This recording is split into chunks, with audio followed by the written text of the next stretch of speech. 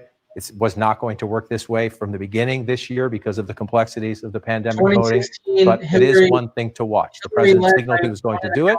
We're 1.5%. now at 12:06 Hold on, a.m. let me on lower it. Wednesday. Say it again, brother. Not done it. That's 2016, Hillary led by 1.5%, but it was predominantly red. to see. But are you talking about Minnesota? Yes. So Minnesota went blue. It was blue and okay. Sorry. Yeah. So she won by 1.5%, but it was a very red state. It's they are all the rural areas. So it was literally just Minneapolis and St. Paul. Okay. All right. And later in the night, it's just important to keep saying this. If you look at this map and you think it's after midnight, 56 to 42 in the Commonwealth of Pennsylvania, at first glance, you think, wow. But then think about it. Pennsylvania, no matter who wins Pennsylvania, it is not going to be a 14-point race in the Commonwealth of Pennsylvania. That's just not going to happen. So what does that tell you? That this is an incomplete picture. Every vote in here is a real vote, but it's an incomplete picture. And so you look at places where the president is doing well, 72% of the vote is in here in Lancaster County. Very important to the This is gonna president. be- these You are move up here to important Lebanon numbers. County. It's a smaller county, but this is where the president, this is where the Trump magic is running it up in these smaller counties, building 20,000 votes here, 10,000 votes there, but 95% of it is in. So if you're looking at this map right now and you're thinking, if you're a Democrat, okay, a lot of these Trump counties, a high percentage of the vote seems to be in, but come over here to this part of the state. Bucks County, 53%. So we're making some progress there. Biden holding the lead. Philadelphia, the city of Philadelphia, up to 40%. We were in the 20s last time we checked. So we're getting some more votes. But again, look at 248,931. So just shy, 249,000 for Joe Biden. if they're He's leading 40% Philadelphia reporting, if County. they add Go back 4 years 200,000. ago, Hillary Clinton gets 584,000 votes. So we just have to, that's simple math, right? Turnout is higher Yeah, this but the year. percentages Hillary stay Clinton the got same. 584,000 votes in Philadelphia County. Joe Biden right now is at 248,000. The president's numbers are much lower too. We just haven't No, but counted many is he of the not votes figuring out in percentages? Philadelphia County. It's a And drastic that includes difference. when you move beyond out to Montgomery County. Again, might be 50% here. I'll look at the numbers there. 168,000 for Joe Biden now. Hillary Clinton won this county with 256. So there's just a lot of math to be done. Right? You move down here, Chester County. Hillary Clinton had 141,000. You come up here now, we're at 73,000. That's about half, a little less than half. A little more than But half, I'm Trump sorry. is But if you closer just in bring it out, all- this is he's why we just need closer to in be patient. percentages And in again, all the of key these thing, if you're a places. Democrat and you're sweating this a Yeah. little bit, number one, Trying to fade- most of your votes here be like, have not oh, yet he been has- counted. It is not This looking your good other in big basket Pennsylvania here. for Biden. We're still at 17%. Yeah. Allegheny County, Pittsburgh, and the suburbs around it. Joe Biden leading healthily, 98,000 votes. That's a healthy lead. You go back in time. Hillary Clinton Okay, got so that's different. 367,000 votes in Allegheny County. Joe Biden hopes to do better than her 4 years ago. We'll see if that turns out to be true, but we just simply know 260, just shy of 260, just shy of 370. You come here now. We just haven't counted a lot of votes. There's just a Interesting. ton of Okay, votes. so he'd yet to make be that up counted, in which means Pittsburgh. we're not done. So you pull it In the out. and you weigh percentages. the Commonwealth of Pennsylvania. So it's just deceptive. It's all real. These are all votes, but that's just deceptive because it's not a contextual lead because we're missing so many votes. And it's the very same story when you move over to Michigan. The challenge now is for the election officials in these states to be transparent, to do the best they can. I'm still count as quickly thinking. as they I'm can still and be thinking transparent about what is Trump missing. might have But you just want to come down here Pennsylvania and look again. with This about hasn't a budged. 3 to 4% This simply hasn't budged. margin. Wayne County Even is Detroit, with even and the suburbs around taking it. into This account is everything. the building block for Democrats in the state of Yeah, well, Michigan. yeah, D, we'll Nearly go back to 20%, Fox. 18% or Calm more, down. depending on turnout of the statewide vote. You see Joe Biden at 147,000. You go back in time. This was a place where Hillary Clinton underperformed. I like when they do the Democrats' math. wish This turnout is was where I can higher, actually figure but out what the still, hell they're talking she got about. 519,000 plus stay votes with me. 4 years ago. The leader right there, right now, Joe Biden. PA wouldn't turn red. PA 147,000 was votes. red, So it just wasn't it, tells you Casey? that's just one county. It just Last tells year? you we have a boatload Yeah. of votes to count. And you come out here. Let's move out to Kent. Move out to the western part of the That state. was one of the big You're up to surprises, 60 I here, think. right?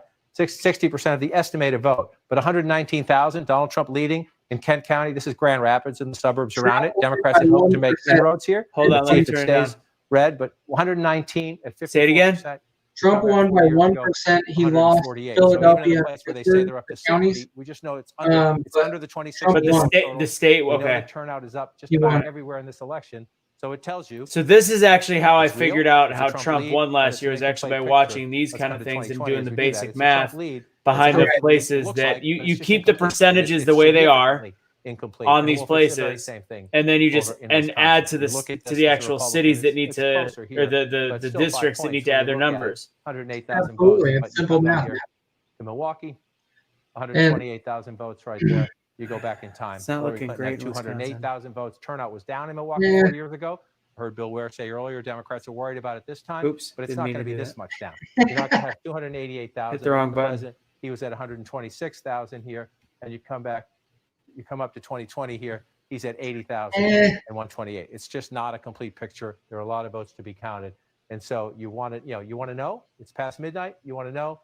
We just have a long way to go. We have All to right, count votes. I'm going to go We'll to. count the votes. We have a projection Uh-oh. right now. What are they saying now? Do they actually have Florida now? CNN projects that President Trump will win. Oh God! At the cutting edge of television. Idaho wins 4 electoral votes in Idaho. It's like saying he won Utah. Like, come on, we already knew this. Can we move on? Trump now has 136. Oh, hold on. I got a text college from votes. Biden has 205, Angry Viking. 270. That's the magic number you get 'em need up. to win the presidency. Let's get a key race alert right now. See where things stand in Minnesota and Iowa. In Minnesota right now, 65% of the estimated vote is in. Biden has an impressive 217,000 vote lead over Trump, 53.9% to 44.1%. In Iowa right now, 84% of the estimated vote is in. Trump has a 95,000 vote lead over Biden, 52.2% to 45.9% in Iowa. 2 more states. We're waiting for those states, John. So the counting continues. The counting continues, and again, we mentioned Iowa. It was blue very early on. This is one of those states that Biden. This is a much longer shot. This is more of a Republican state. Some Democrats out there thought there's a Senate race out. All right, here we go. Let's do it. They're going to be like, Trump won. They'll call it in 20 minutes. If it loads. Yeah, right. They're shadow banning Fox News. It's weird. Wonder if they've gotten word that I'm probably illegally sharing. I don't know. I have no idea. We're going to Fox, Mona. Calm down. We're trying at least. We got Trump at 210 on Fox right now. Hold on. WTF. Yes, they do. I haven't looked up to that monitor for a while. Well, this is weird. Let me reload it. They're saying Trump's got a solid lead in Wisconsin with 76% already reported. I think he's going to lose Michigan and win Wisconsin. And Dude, he's got an 11% lead on Michigan with 54% already reported. Back I at think he's 11 going to win o'clock. Michigan too. It was the gold standard. It There was you go. I'm never going to turn this released. up. The next day they played the Super Bowl. The next Monday we're in Iowa. They never give us the results from the caucus because they got the data all confused. The day after that we're in D.C. for the State of the Union address, and by then America had moved on to New Hampshire in the primary. We forgot all about Iowa. I thought that poll on Saturday night, a 7-point advantage for Donald Trump, a 4-point advantage for Joni Ernst, was substantial. Ann Seltzer wants to get it right. And I know she was very embarrassed by the poll in early February. And I bet they worked very hard to make sure that they were spot on. And tonight, at the moment, it's exactly what they said, 7 points in Iowa. Can we just get a look at the Joni Ernst, Teresa Greenfield board there, guys? What I can do here for you. I think we've got a race board here, a Joni Ernst race board. Of Look the at Senate. this. There we go. You got it? 6 points at the moment. 92% of the votes been counted. See that guy? Republicans. Casey, are what did feeling you say confident about Minnesota that was race. last if time? she holds Blue, on, right? That's a big so. get, and one of the vulnerable senators that will get by. Just watching this here. If you Say it guys again. wanna I said I'll double check. County. I think they not will. a ton of movement right here. So in Detroit, so Yeah, Hillary won Yeah, by over this. 1.5%. I just showed you from 2016 the counties in Michigan that were still outstanding. One was blue. That was right here, Muskegon County, Michigan, from 2016 and 2020. This just clocked in. Trump with a 4,000 real vote lead along Lake Michigan. Listen, right? There you All go. right, we can Keep call- talking. There's Every that Senate vote, race. keep talking. Magic. If we talk about it, right. we're able to call it. So that Joni Ernst over 51%. Teresa Greenfield gave her a good run for her money. That was a very tight race. And Joni Ernst has secured her spot in the United States Senate and her seat for the Republicans. Well, let's as look they at the look to hold on to the majority. net gain, the 5347 we started with, the Senate board now with that win. That's a hold, obviously. So Republicans holding that seat, and it's still a net gain of 1 for Democrats if you put Mark Kelly out there in Arizona. I'll let you do the Senate in a moment. I just want to point this out, guys. It's pretty obvious to me what's happening in Michigan. I mean, this is something you really have to follow closely. I don't know what happens in Detroit overnight tonight into the day tomorrow, but this was a county that the president won 4 years ago. These counties all up here too. They were all red, okay, exception here, and now they're filling in. Well, we have some grays still, but at the moment, he's in this thing in Michigan in a big way, and we can't ignore it. 10,600 votes from 2016 seems to be razor tight again this year. Interesting. All right. Bill, thank you so much. We'll be back to you in just a minute. Going to take a quick break here. Iowa was just called for the president as the results continue to trickle in. It is after midnight on the East Coast. We're going to have a lot more for you from our decision desk right after this. Stay with us, everybody. All right, so I'm thinking it's looking Michigan, Trump, Minnesota, Biden, Let not your heart and be Wisconsin a coin Ye toss believe at in this God. point. Believe also in me. Oh In my God, I could Father's listen house to are James many Earl Jones mansions. read the Bible any If day. it were not so, I would have told you. 100%. Download the Pray.com app today. We're still waiting on Nevada, right? Yeah, still waiting on Nevada. No word on Nevada. They're all still in a casino right now. Nevada doesn't have enough numbers to matter. It really is going to be those top three, and if those three don't decide it, if it goes 2 out of 3, then we're going to have to wait for Pennsylvania. Is Nevada 4 or 8? I thought it was 5. Is it smaller than that? Yeah. Gosh dang it. I'm trying to figure it out right now. Golly gee, dang it. 6 electoral votes. 6. That's still solid, man. Especially if he doesn't win Minnesota, which he probably won't. But if he takes Michigan, Wisconsin, and PA, no problem. Yeah, well, that's the thing. We got to drop PA. We got to pretend like PA doesn't exist. We're not going to know about PA unless Trump holds on at 90% of the reporting and he holds on to a 7% lead, which I just don't see happening. That's the only way. So if Trump wins Nevada and then 2 of the northern 3, see, then that still mathematically doesn't do it. He has to win all 3 or 2 of the 3 in Pennsylvania. Now, if Biden wins 2, say Biden takes Minnesota and Wisconsin and Nevada, then he might not need Pennsylvania. Yeah, but man, Pennsylvania, 60% reported, up by 16%. And then when you look at Ohio's done, Michigan up by 10%, and he's at 55% reported. That's what I'm saying. If Biden wins 2 of the 3 of those northern 3, he can win out on everything besides Pennsylvania, I believe, and not need Pennsylvania. It's possible. Anything's possible. And I'll go back to Dumb and Dumber. I have a chance, or we have a chance. No, Biden doesn't. Biden doesn't have it. Electoral College in Minnesota. Minnesota is going to be Biden for sure. But Senate and House look all red, which is going to be crazy.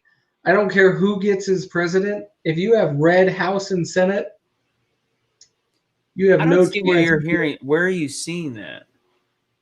Is anybody reporting that, or are you just looking at the current numbers? I'm looking at current numbers.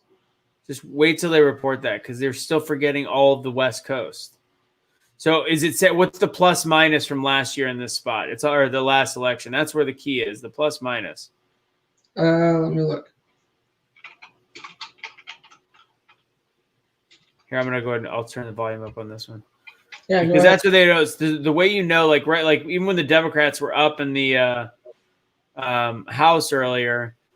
Sorry, the Senate. They were up in the Senate, but they had only flipped one seat. They had to flip 4 seats. So, Hey, did you guys catch any of the people, the protesters already lining up in Washington? no, I have not seen it. Is there a clip? Do you have a video clip of it yet? It was on earlier, and it's fucking crazy already. Washington State or It was on Washington Fox. DC? So I got a report that PA is already getting ready. PA is going nuts with getting ready for starting some destruction. Yeah, so is Washington. That was like, I want to say 2 hours or 2 hours ago, maybe even more. It was on Fox. All right, we're waiting. Once Joe Biden's campaign comes on, we'll see what's going on. I'll play that. What PT News Network waiting reports. I'm gonna turn this up just a little bit. I want to do some math on the back end here on my own. We started the Trump campaign seriously disagreeing, and that's a euphemism, with our call on Arizona. But I'll kick it back to you, Brett and Martha, to figure that one out. No, we've been asking about it. Yeah, We we hear it. grilled Steyerwald about it. We've talked about it with Tucker I and saw you others. grilling him. And we're going to get them back here and see what else the decision desk can tell us. But you're right. Maricopa County is saying there's vote out there. Well, there's clearly vote out there. I mean, there's only 74% that's in, and you've got about 3.5 million, or almost 3.5 million votes. 2.5 million votes that have been counted. So that leaves hundreds of thousands of votes that have yet to be counted, with the two candidates separated by a margin of about 200,000. So, well, this is why we're transparent. We're going to lift the curtain. We're going to ask the questions and say, is it What's good or going not? on? John, as always, thank you. We'll check back in. We're going to also talk to Carl Rove in a minute and get his take on the Arizona situation coming up. But let's go to Team Biden. Peter Doocy standing by in Wilmington, Delaware tonight with their campaign. Peter, what is the mood? And are we actually going to hear from Joe Biden? We've got a shot of the stage there. What's going on?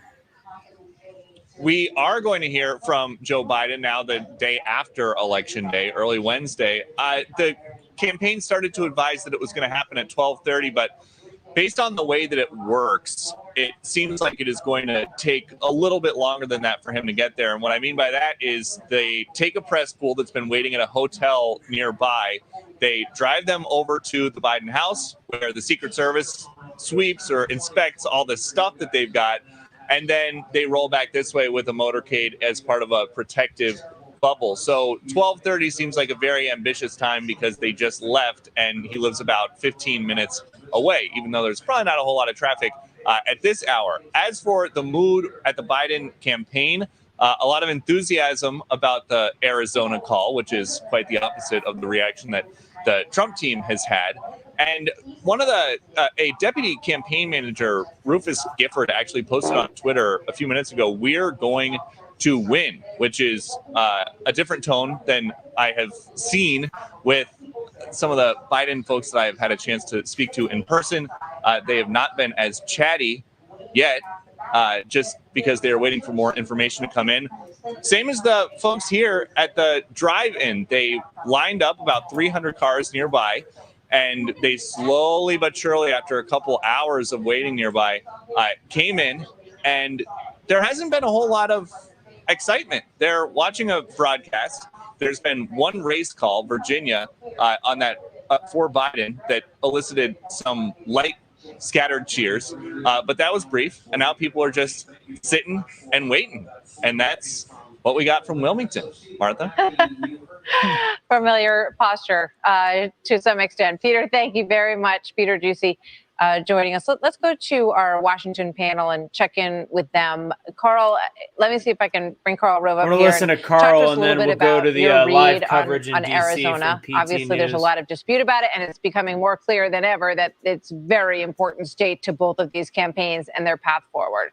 Yeah, it's on each campaign's path to victory. And look, there are more votes out there. Last time around, there were about 2.4 million votes cast. This time around, there are about 2,573,000 cast. So, you'd think that given the rest of the country where we're seeing a significant increase in turnout, that there are some more votes out there. And if the issue though is how do they have to divide? Right now, if you're up by basically, it keeps changing here, about 300, call it 200,000 votes, then you got to win.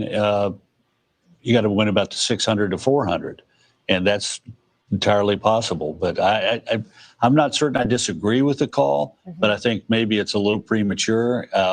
I'd be careful to understand how many more votes are out there. I'm confident the desk is doing that, but this is one where a little bit of caution might be useful.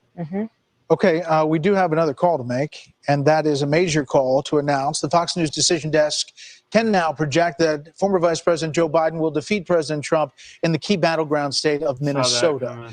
There was some hope in the Trump campaign that they could pull out Minnesota. It was very close last time around in 2016, but the Decision Desk now calling Minnesota for Joe Biden. It's unreal to me.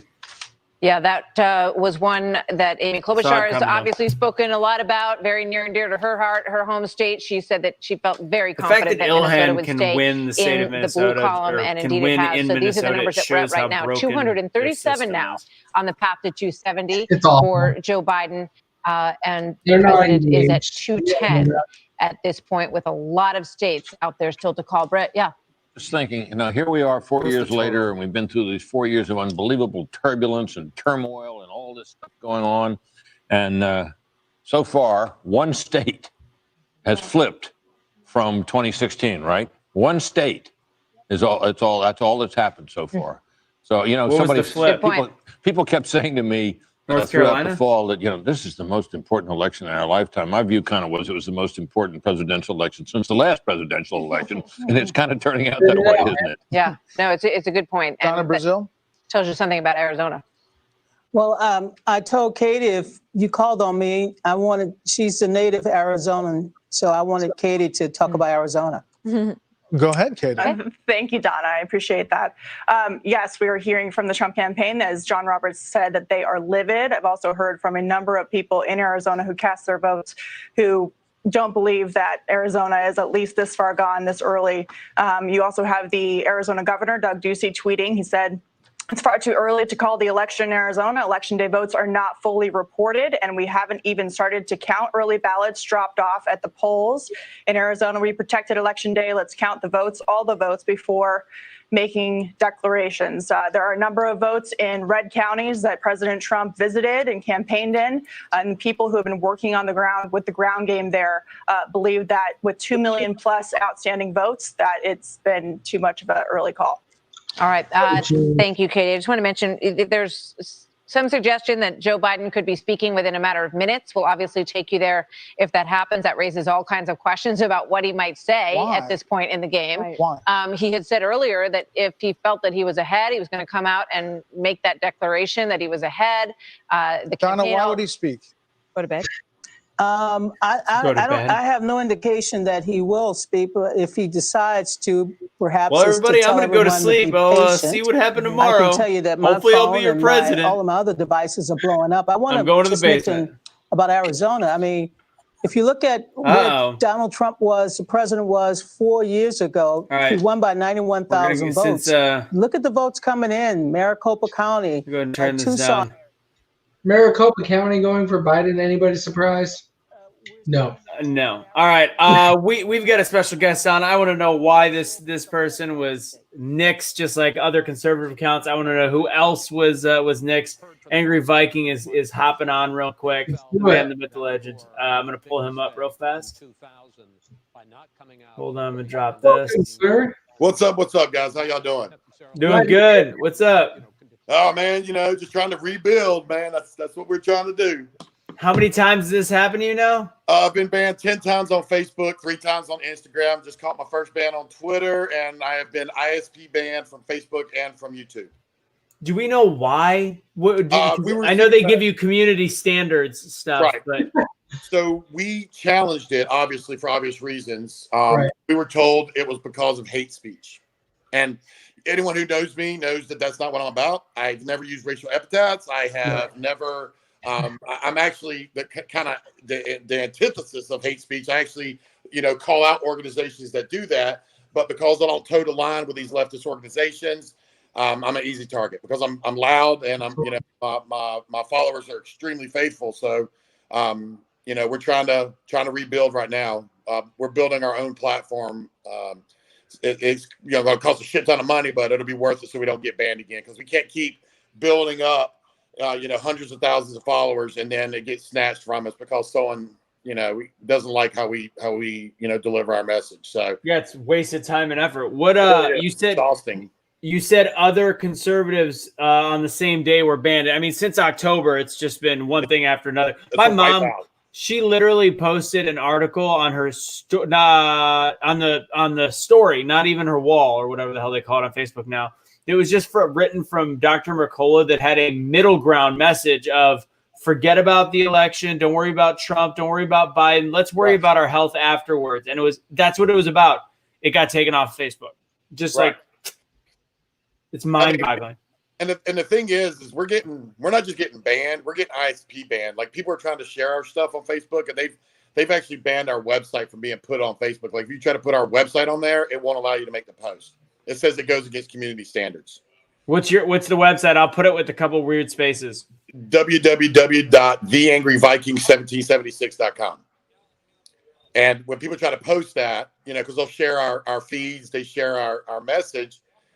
It'll say, they'll either get blocked or they'll say it goes against community standards, or won't let them post it at all. Because of, we're very open. We're very outspoken against social media censorship and the platforms and the 230 law. And we're big time into that.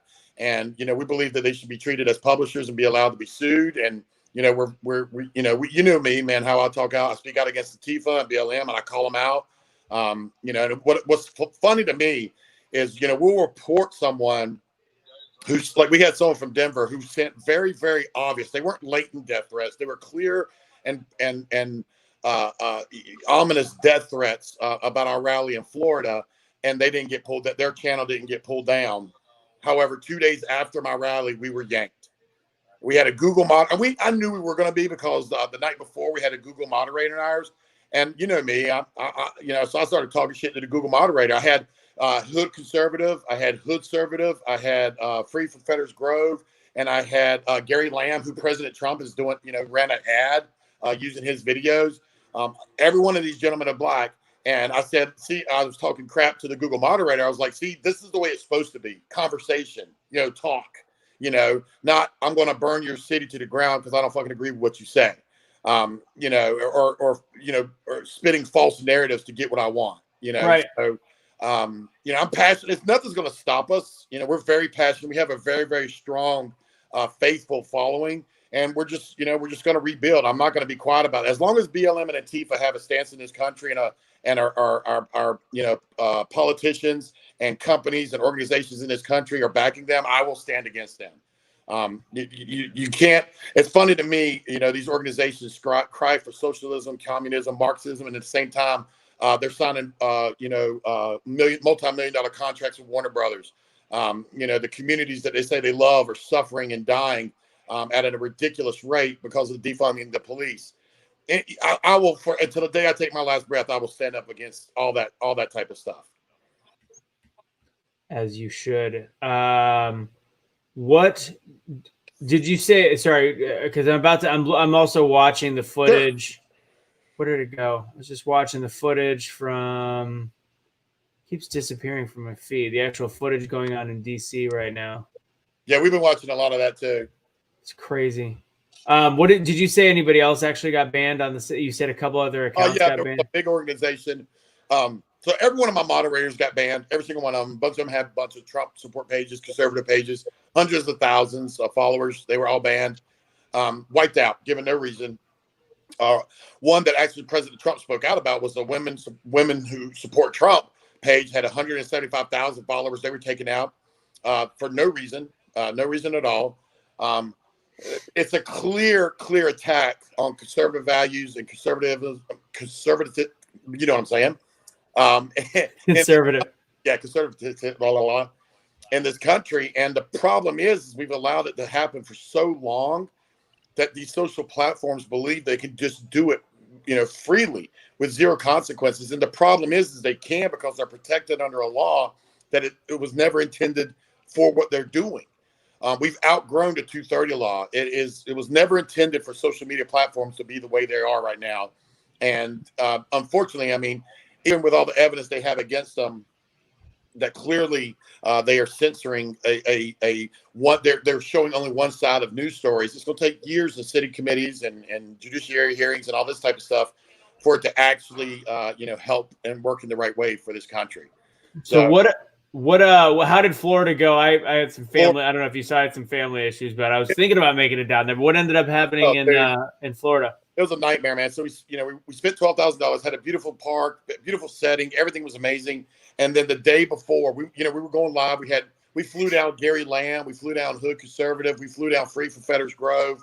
We spent all this money to bring all these amazing speakers on who had unbelievable stories to tell about how Trump changed their lives. And the day before, the night before, Mike Pence announced he was coming to Lakeland for a rally. Yeah. So you can imagine what that did to our crowd. So the crowd, it was absolutely nothing. It was a $12,000 waste. It was just a nightmare situation. Shit. Yeah, it was a nightmare situation. 2 days later, our YouTube page is 3 days later, our YouTube page is taken down, which is, about, $10,000 a week that's gone. That we use for rallies, we use for donations, we use for charities, and we use to counter protest these organizations. So obviously financially it was an enormous hit to our organization, but like I said, we have an unbelievable fan base. We've been running live stream for the last 13 hours on Twitch and running it we built a platform on our website so we can go live on there. And our fans have really, poured in the help to help us rebuild and recover from this. So conservatives and patriots in this country are getting fed up, and they're not going to continue. Oh, absolutely. Happening. So, yeah, it's I don't get, like, when, I mean, I love JJ was on earlier. I just don't get when we have such an opinion on a lot of people have such an opinion on the media. It's 80% liberal, but there's a reason behind it. There's a reason why. It's more common sense. It makes more sense, etc. Ooh, where is this? And to me, it's like, no, it's 80% force feeding you one side of information. And then on top of that 80-20, you take social media and it's just being hacked, absolutely hacked. Right. Let's see what they're saying real quick. But it's possible that this is a state where you need to do two things. One, you need to get all the decision teams to agree who has won the state, you need to get the arithmetic right. But the second is that this is a state that could easily fall into serious litigation.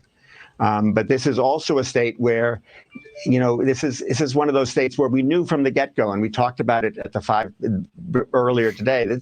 This was a state where we anticipated that the election day vote would be reported very early. We anticipated a solid Trump lead in the early votes, and we suggested don't pay that much attention to the raw vote initially because that could change. The same thing was true in the South. Don't but pay the attention to reverse, the real vote. where we said don't pay attention to the likelihood of a blue mirage. Lisa, I'm going to put Joe that up Biden next. would be I doing got really you. well in many of the southern states, including Florida, frankly, North Carolina, Georgia, and so far, Florida obviously fell to the president. But the path to 270, when you look at it for President Trump and you look at it for former Vice President Biden.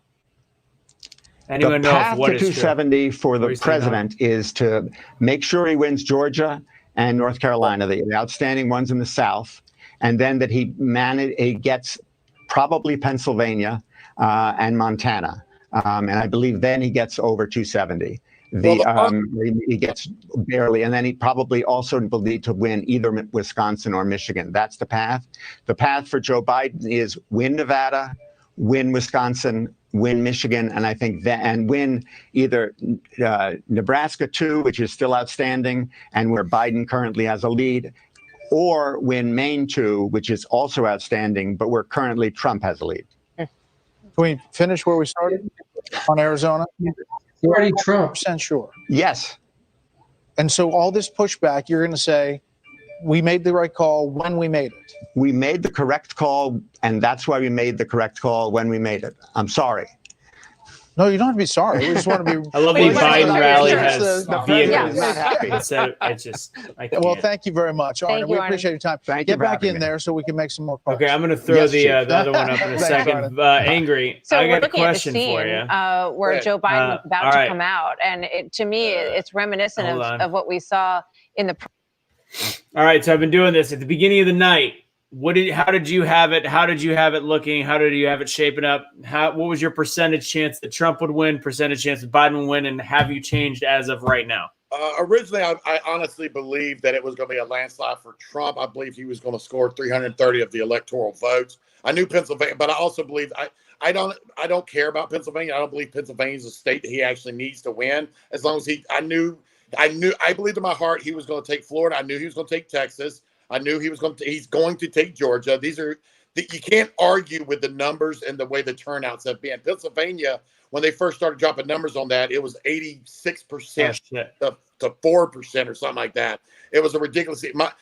Dale's actually from Pennsylvania. Here's the thing: right now, the bottom line is, I still believe Trump's got this. And that's not hope. I generally believe, based off of the states that he's won and that Biden's won. As long as Trump takes Michigan and Wisconsin, there is no path for Biden to become the president of the United States. With or without Pennsylvania, it won't matter.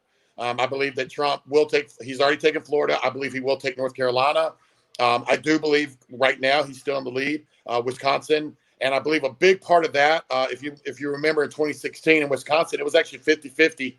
Kenosha went 50-50. And they're called the largest small city in Wisconsin. In the north. Yeah. A huge number.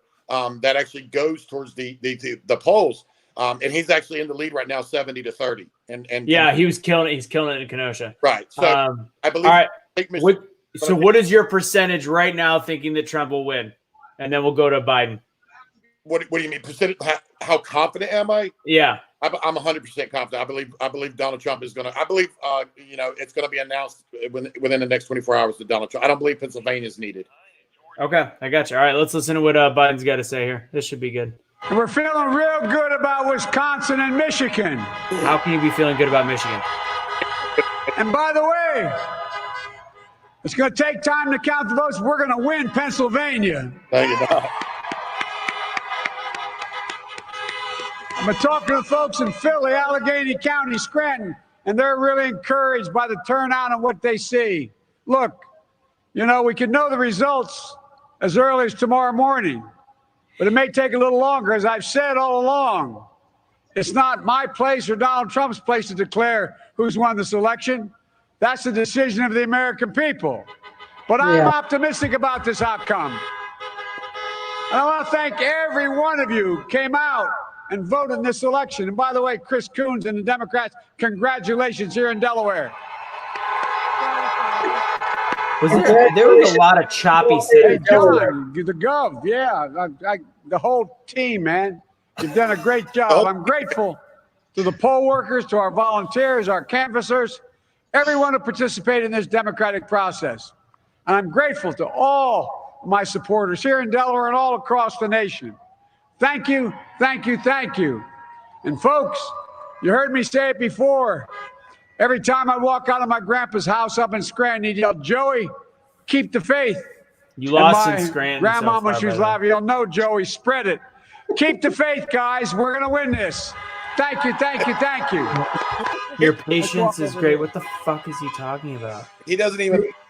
Former Vice President Joe Biden and his wife Jill Biden saying this race isn't over, saying the polls or I'm. Hold on, he let me said turn it one down. of the Nets called Arizona. That would be Fox News. No. Arizona, and we do What the not hell is he have talking He about? doesn't. That's the thing. Here's the thing, and I was telling my people on my channel, I would actually gain a lot of a moniker of respect. Former vice president saying, we believe we are. Hold on, you're cutting out, Angry. I don't know. Let me turn it down. Are they already banning you there, Angry? Try it again. There you go. You're good. Go for it.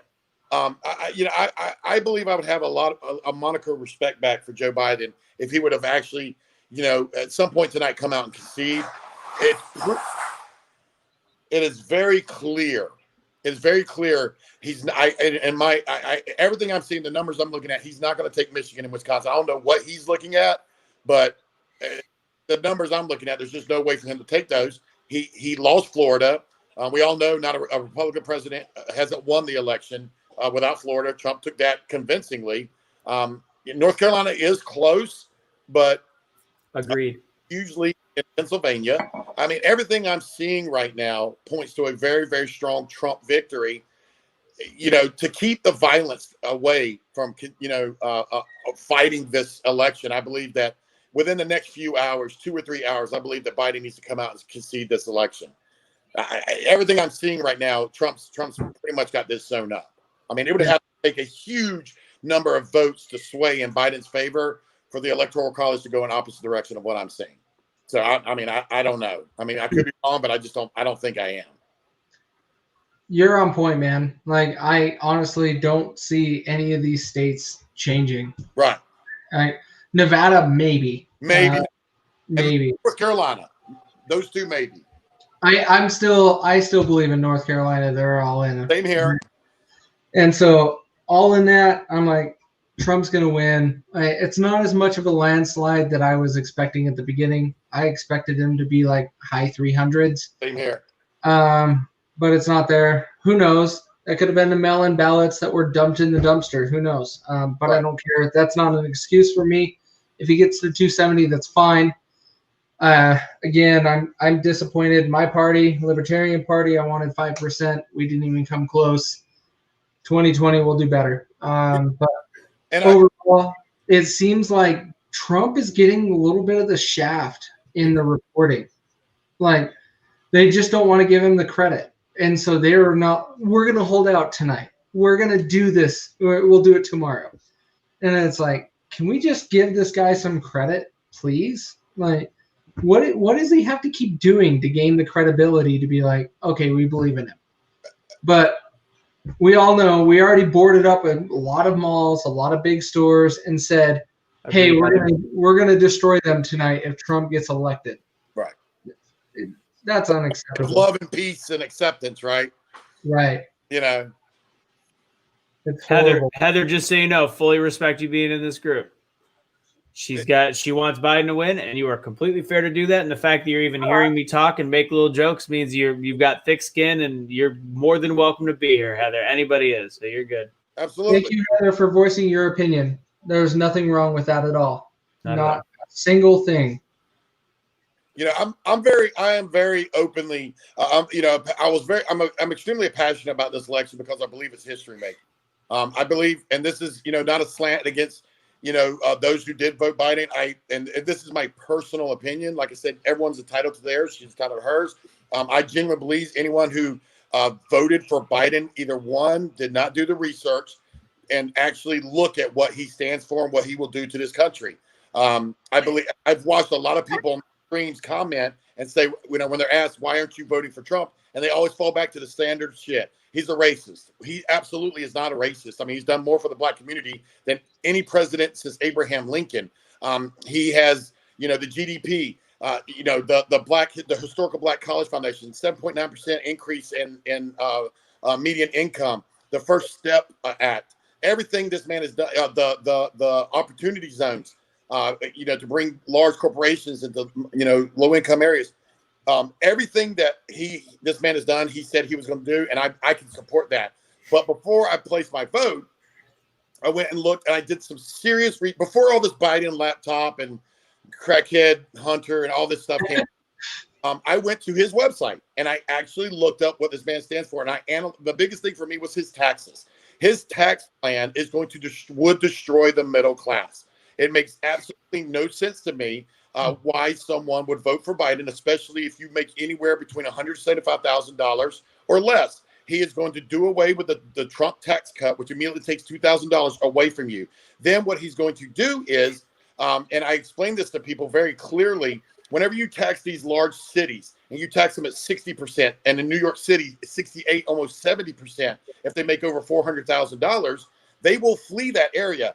That bill still has to be paid. It then will flow down to one or two things are going to happen. You will then be charged. Property taxes will go up. Other things that are yearly, that can be yearly changed, will go up. And then your stuff like they'll fire police officers, fire EMTs, fire firefighters. They will get rid of, trash day. Instead of it being twice a week, we'll go to once a month.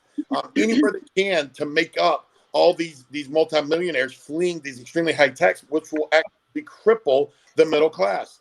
On top of the losing of 1.8 million jobs, the supporting of a government-funded socialist insurance program. The bottom line here is anyone who, and this is once again my personal opinion, I believe if someone placed a vote for Biden, they clearly did not research Biden, especially if they fall below that $175,000 tax bracket, or they fall above the $400,000 portion of the tax bracket. That donut hole that he likes to brag about, that obviously doesn't matter in there, but most people fall well below that $175,000 area. And if you do, I believe what you're seeing on this stream is a perfect example. These are your Biden voters. Sorry, go ahead. They haven't educated themselves. How can you educate yourself when you're spending almost 180 days riding in the streets? These are your voters. This is what they stand for as a socialist nation. They support BLM. They support Antifa, the destruction of the fabric of this country and bringing it down to its knees. And I will never, I have debated many Biden people on my show, and not one of them has been able to stand up to the facts of what's going on. When me, Anthony, when I talk, I don't talk out of my ass. I actually have facts back up everything. You always do. And, the bottom line here is that someone voted for Biden. They did it with one or two things. Either they fall in that donut hole, and so what will affect 90% or 80% of Americans won't affect them. Okay, so they fall into that 20% gap. Or they just simply didn't research it, and they're believing what the mainstream media force feeds them, which is he's a racist, he loves white supremacy, and he hates black. Just all this ridiculousness that he spews. I heard some guy today. It's just amazing to me how uninformed on the facts people are. That whole thing in the second debate, or actually technically it was the third debate, because they skipped the second one, where they said the 545 kids that weren't reunited with their family. The bottom line is that's a simple research fact is it's not true. 525 of the kids, their parents didn't want them. So it's not, and then let's talk about who created the cages. When people hit me, when people are talking to me, I'm like, so Obama created the cages, you're blaming, but look at the comparison. Look at the kids in the cages under Obama. Look at where the kids are staying under Trump. These are they're in bunk beds, very open, spacious areas with games and toys and good food, and they're very well taken care of because the parents didn't want them. And the bottom line is, when you actually research the facts instead of believing what CNN tells you, MSNBC tells you, and all ABC, CBS, and you actually look and search for the facts that are out there, nobody in their right mind can say any of these negative things that they have said about Trump. Is he uncouth? Yes. Does he maybe shouldn't tweet some of the stuff he tweets? Absolutely. But listen, this is chess, not checkers. Anything Trump does, he knows what he's doing. It's a chess match to this man. A lot of the left, especially mainstream media left, they can't stand him because he's not able to be purchased by super PACs, by big pharma, by big insurance. He can't be bought off by big tobacco and all these other companies that are used to being able to purchase the president and put them where they want in the system. And they hate him for that. So I'm sorry, I don't mean to take over your show. I'm just, No, you're doing. I'm looking up while you're talking. I'm just seeing what all is going on. So yeah, you're good, man. So I agree. I'm going to challenge you on one bit. Though. Okay, help him, bud. Is Trump being bought out, or is it Congress being bought out? Because Trump couldn't achieve a single thing in 2020, and a Congress held up everything between the House and the Senate. You're right. You're absolutely. I'm sorry. I didn't mean to cut you off. No, you're good. Okay, Go so ahead. why did Trump have to sign more executive orders than any president in history? We can say that about the last 5 presidents, though. I understand that, but why did he have to listen? Let me ask you this. Has the Democratic Party, did the Democrats help him in any way over the last 4 years? Have they tried to be by Nancy Pelosi didn't even meet him? Hasn't sat down and had a conversation with him in the last 18 months? No, she refused like she was a 3-year-old. I get it. Exactly. And so that's the problem is you can't when the third person in power will not even come and sit down. Listen, I'm for the problem is this is not the Democratic Party of the John Kennedys. You know what I'm saying? No, it's not. This is not the I tell people all the time, like, this isn't your grandparents' Democratic Party. They're not the same. This is a party of chaos and turmoil and destruction. And honestly, you know, what people are talking about, it's so hilarious to me. And I mean that because I truly do believe Trump's going to win, so we're not going to fall into a socialist type nation. When I see all these kids out there, and I'm 41, so I can call these morons kids, screaming for a socialist nation. Listen, I've been to socialist nations. I've seen what it does. I mean, let's just take Venezuela, for example. It's a perfect example. You go from one of the highest prosperous countries, economies in the world. Okay, we were actually buying oil for them. Then you elect a socialist president.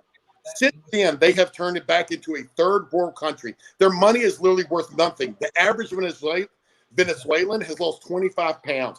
Most families have to walk hours with their children to get the one meal they're going to get a day. Agreed. That's funny to me. I see all of these socialists, these kids wanting this socialism, and they don't actually understand what it will do to them. It will destroy them financially. It will destroy them physically. It will destroy them mentally. You want to talk about communism, socialism? Talk to some Cubans who actually had to come over here to flee. George Padilla, who's a good friend of mine, he became a very close friend of ours. He's a very avid Trump supporter. His family came over here. His family fled communism under Castro. He talked about being on a raft. He talked about seeing his friends killed because of communism. And if you actually sit down and have a conversation with these people, that's not something you would want to bring to the United States. That's what we're seeing in these streets right here. Is they're living, you know, they always fall back to Sweden's a socialist country when Sweden is absolutely it doesn't count. Right. It's not a socialist country. What they do is they tax, they're paying 60-70% of taxes for everything they get. So everyone agrees, yes, I want free healthcare, I want free this, but I'm also willing to pay 70% of my taxes. They also have an extremely high free trade, process that brings a lot of income. So they're not socialist on any. Actually, the only country that can actually say socialism has worked to any level would actually be Germany to some point. But that's because Germany was embedded in them from World War II. It wasn't like they just suddenly appeared one day and said, "Hey, we want to be a socialist country."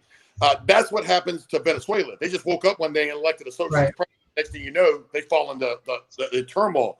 If you're brought up from the beginning into socialism, it can work. And then they also bring up these smaller countries. Yes, on a microcosm level, socialism does work on a very, very small scale. But when you're talking about a large scale like the United States, Canada, Sweden, any of these European countries where they're crying for socialism, it will destroy the country. I know I've gotten off topic. I apologize. I do that. No, you're good. I'm watching TV behind me as well. And I'd like to add, Viking, though. I would like to add to your statement about the fact that people aren't educated on Biden or even the Democratic Party. So much so the fact that some of the propositions that they're trying to push out here in my county in California, things like taxing the industrial and commercial properties which rent out their spaces to working class citizens in the local area. They want to tax their property, which then is going to trickle down to them. Who's going to end up paying that extra fee? The workers are. The people who are renting out those spaces, which some of them are going to completely destroy them, and they're going to be out of business, and some of them are going to struggle. And then you're going to have people in the local area that are without jobs. And then what? Right. That's one thing. He supports things like that. The Democratic Party supports things like that. They support things like government rent control, expanding it beyond what is already rent controlled in the area. They want to tell owners how to manage their properties, or how to this and how to that. Like, that's too much government control within the local government where we're at as it is. And then pushing other measures that again tax more behind the dollar, right? that go to, and they guise it under youth programs and and reducing gang violence or whatever the case. But then also in it says other government fees or services, but then also government whatever. And when you have the actual breakdown, it's kind of like the ingredient on a product. Whatever you see at the top is what it's mostly going to go to, and then at the very end is what the least is going to go to. And if you actually look at these measures or these props when they're actually written out, youth and community and the things that it's supposed to go to are actually at the very bottom, where government spending is actually on the top and services are on the top. And that money's not actually coming to us, but they trick you with the wording in the little squares, because I got tricked the last time I voted. They tricked the people into thinking that it's going back into the community when it's really not. Right. The Democratic Party and Biden and Kamala Harris, they support these type of measures, and Gavin Newsom support these type of measures, which hurt the people in the end. And I made a post the other day, and it might have kind of been funny, but I was kind of serious. Like, does nobody remember what happened with Robinhood when the people got taxed crazy by their government? Yep. Like, it might have been a movie, but that's real. Right. It's real. It's happening right now in California. Why do you think you have everybody leaving your state, right? And Same in Illinois. The big Or point, Chicago. the big point that I'm talking about in this whole scenario here is unity and how we can actually fix the situation. Now, we know California is a disaster. We know some of the other states like Oregon and Washington are following right in line. There are others, and New York is one of them. I want to say most of the other country is open-minded. But again, Angry doesn't know this. Most of you guys do that are on here, but I'm a libertarian view. I don't want red leading us. I don't want blue leading us anymore. I'm done with both sides because they've been doing it for 100 years and never done anything great for any of us. We got a stimulus check in 2020. That's about it. And we still get to pay it over the next 50 years. Oh, absolutely. And so we got to start driving the solution in our country and figuring it out. If you want to vote red, vote red. I want people just to be engaged. Like this year, I'm excited to see our total number of votes and percentage of our country, because it seems like it's going to be 70, possibly even 80% of our population. 2022 is more of an effective election than 2020.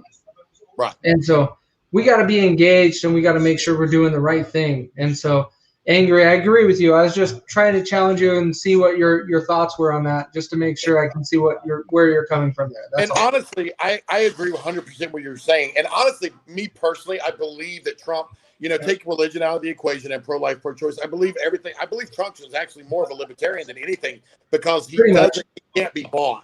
You take the pro-God and pro-life equations out. He's actually his tactically, he's a much more libertarian than most people would say. But see, here's my thing, and I agree with you 100%. This country, we're not going to ever see a real difference in this country until there's some sort of bipartisan unification. But here's the problem with that: as long as these far left the Democrats, like I said, they're no longer the Democratic Party. As long as they continue to fund and support organizations that burn cities to the ground, I will never ever be able to sit across from someone and be like, that's okay. Whenever you set up like Kamala Harris is a perfect example of what's crazy in this country. She could possibly be vice president, and she started the Minnesota Freedom Foundation, which literally was founded to bail out criminals, who were, one of them was actually a child molester who actually got out and murdered someone. And to bail out Antifa and to bail out BLM. These are people who are assaulting innocent civilians, burning buildings to the ground. We've all seen the videos of the craziness in these cities. What we're seeing right now isn't nothing. Watch what happens when Trump is announced a winner. We're going to see mass scale wars in the street. And what was so funny is I've probably this week turned down 20 interviews because every reporter wants to talk about how the militia is going to intimidate people at the polls. And I'm like, are you serious right now? Do you think they're boarding up Chicago, New York City, Portland, Seattle because of militias? They're boarding up these buildings because the left, that's what they do. Actually, in Portland right now, the ACLU and the Green Hats are already there. What happened when those two people are seen together? It's war. They're about to burn that place to the ground. The green hats are simply there to bail people out, and the ACLU there is to video to make police look bad. It happens in every single city they go to. So they're already in Washington, D.C. They're already in Portland. They're already in New York City. They're already in California. These people are already there. I personally sat down and listened to video chats from people talking about how to, throw a coup against the government if President Trump is elected. These are people who work for Department of Homeland Security. These are people who work for the DMV, who work for bureaucratic organizations, and they're talking about overthrowing the government on open media. Okay, and here's my thing, and this is my whole argument with everything. You can't. This is why I got banned so much, because I'm very, very anti-Antifa. I'm very, very, very anti-BLM. I'm not against the theory of BLM. I'm against the organization of BLM because of what they've done. What they have essentially done is they have profited on black men, women, and children in this country, and at the same time, somehow, amazingly enough, garnered the support of a large portion of the black community. And what you're seeing is they do it. They get this money, $2.8 billion since 2008. They just signed a Warner Brothers contract for a multi-million-dollar producing contract. What's her name? Coons. I can't remember her name. Anyway, she just signed a multi-million-dollar contract with Warner Brothers. They're funded through a Soros of 1,000 hands or 1,000 whatever. I can't remember. 1,000 currents. As a Soros funded. That's how they're able to not, everyone thinks they're a 501c. They're not. They're funded, they have a close, tight-knit relationship with the Chinese Communist Party. That's been proven. Everything about these organizations is about the destruction of the United States from the inside. Okay? What you're seeing, if you actually look up Louisville right now, when they're sitting there banging the drums and they're marching down the middle of the street, this is the exact definition of what the color revolution is. And for those, I don't know if you guys know much about the color revolution, but there's two ways you can do it. The United States has actually done it a couple times. Is when the color revolution is, there's two sides to it. One is an overthrow of a dictator. You put someone in place that will work with your country. The United States has done that a couple times, and we support the rebels to actually get that person out of office and put someone in place we want there. And the other one is what you see right now, which is the marching in the streets, rioting, chaos in the streets to make the leader look like he's ineffective, so that the public loses faith in the government, and so they ultimately he's forced to step down either through the 25th Amendment of incompetency. So it's just maddening to me on so many levels, because I want this country to be bipartisan. I want unification and unity, and I say this all the time: you can't scream oppression while you're putting your foot on the back of the neck and oppressing someone. It just doesn't work that way. And what we're seeing right now is the oppression of the libertarian. We're seeing the oppression of the conservative, of the right wing. Because if you don't toe the line and agree with what they say, you're a racist. I mean, Anthony will tell you, New York Times, Washington Post, all these things have called me a white supremacist. Nothing could be further from the truth. I will not sit here. You can't force me to say Black Lives Matter, because the connotation behind that slogan is hate speech, in my opinion. Martin Luther King, who I wholeheartedly believe was one of the greatest civil rights leaders in this country, has said multiple times that black supremacy is just as dangerous in this country as white supremacy. What you're seeing through the BLM is a black supremacist organization that is trying to overthrow this government through fear tactics. And they're having government support and large corporation support. And the corporations are supporting that because they're simply scared to say no. They're scared of being labeled a racist organization and getting doxxed. And until this country stands up and says, we're not in this for politics. I sell fucking tennis shoes, or I'm supposed to be a basketball player, or I'm supposed to be a movie star. My job is not to sit here and support this. We're going to see a bunch of chaos in the streets. And I believe over the next couple of weeks, it's going to be really bad in this country on the streets. So I know I talk a lot. Sorry, guys. No, you're good. You're letting me. I'm doing research while you're doing it. It sounds good. I don't know if you heard me earlier. I don't think you heard me angry. I can't remember when you jumped on. But Vegas is 3 to 4 to 1 for Trump right now, and the stock market futures are up in the United States, and China is down, which should be leaning to a Trump win. There's a lot. I'm starting to see. I always believe Vegas. So Vegas odds, they do more research than anybody because money speaks volumes. But what I will tell you is I'm looking at a couple things on Twitter. Biden is still confident. Biden's also being very clear that this is actually from Casey just sent to me. It's not my place or Donald Trump's place to declare the winner of this election. It's the voters' place. So that's his way of saying he will not concede no matter what. Yeah, I don't know. In my opinion, that's a cop out. Exactly. He already knows the states he's lost, which is going to put him behind because he's not far ahead. And his people, like I'm watching the Twitter, and they're like already looking. I don't know what they're watching. Even when we were watching CNN, that's not what it showed there. The tweet underneath that one said Arizona, Michigan, and Wisconsin are going to go to Biden, Pennsylvania, and Georgia. And this was 11 minutes ago. It's like, what world are you seeing Michigan and Wisconsin going to Biden? It's just not right. They just announced Ohio, Florida, Texas, Vermont, not Vermont, Iowa. And Iowa for Trump, and Biden they're giving Minnesota and Arizona. Yeah. That was the last. We haven't had it. You know, Arizona was kind of a toss-up. We were hoping to take Arizona, but honestly, all we got to do now, since we just took Florida and Texas, all we got to do is take Wisconsin, Michigan, and game's over. You know, Wisconsin, Michigan, but even with Wisconsin and Michigan, the math isn't there. We have to do Wisconsin, Michigan, and Pennsylvania. Well, Wisconsin, Michigan, and Nevada, North Carolina, and Georgia. We're gonna win. Georgia, North Carolina is going to it's going to go red. Nevada, I do believe, will go red. Wow, that's a solid stance, but I agree with it. I don't think. Here's the thing: Biden's campaign is hoping that that Pennsylvania will be the need. They'll go back to the Gore, Bush, Florida, you know, where it came down to the Supreme Court. That's what he's hoping for. That's why the Supreme Court voted to allow votes to be counted up to the 7th of November, which I think is absolutely ridiculous. It's ridiculous. Right.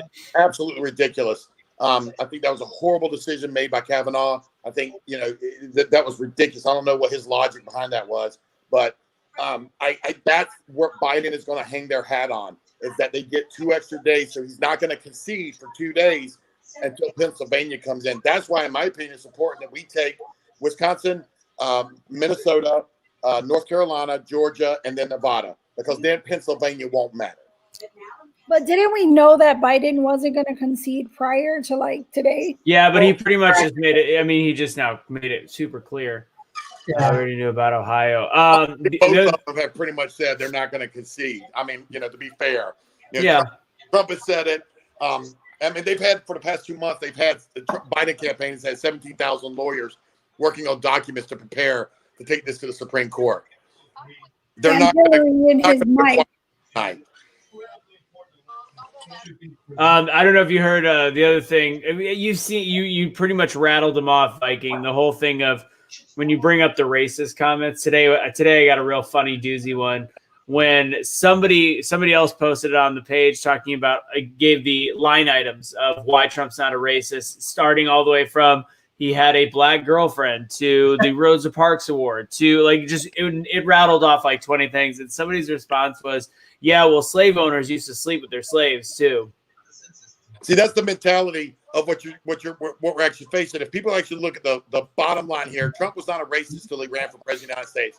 Every single one of the people that are calling him a racist are the same ones in pictures hugging him. Snoop Dogg taking picture with him. Muhammad Ali. Listen, he won the damn Rosa Parks Award for what he has done for minority communities at the time. Right. This is not something you win. He won that next to some of the greatest civil rights leaders. I mean, this is what's so amazing to me. This man has literally done everything he can for minority and black communities across this country, and he's made their lives better.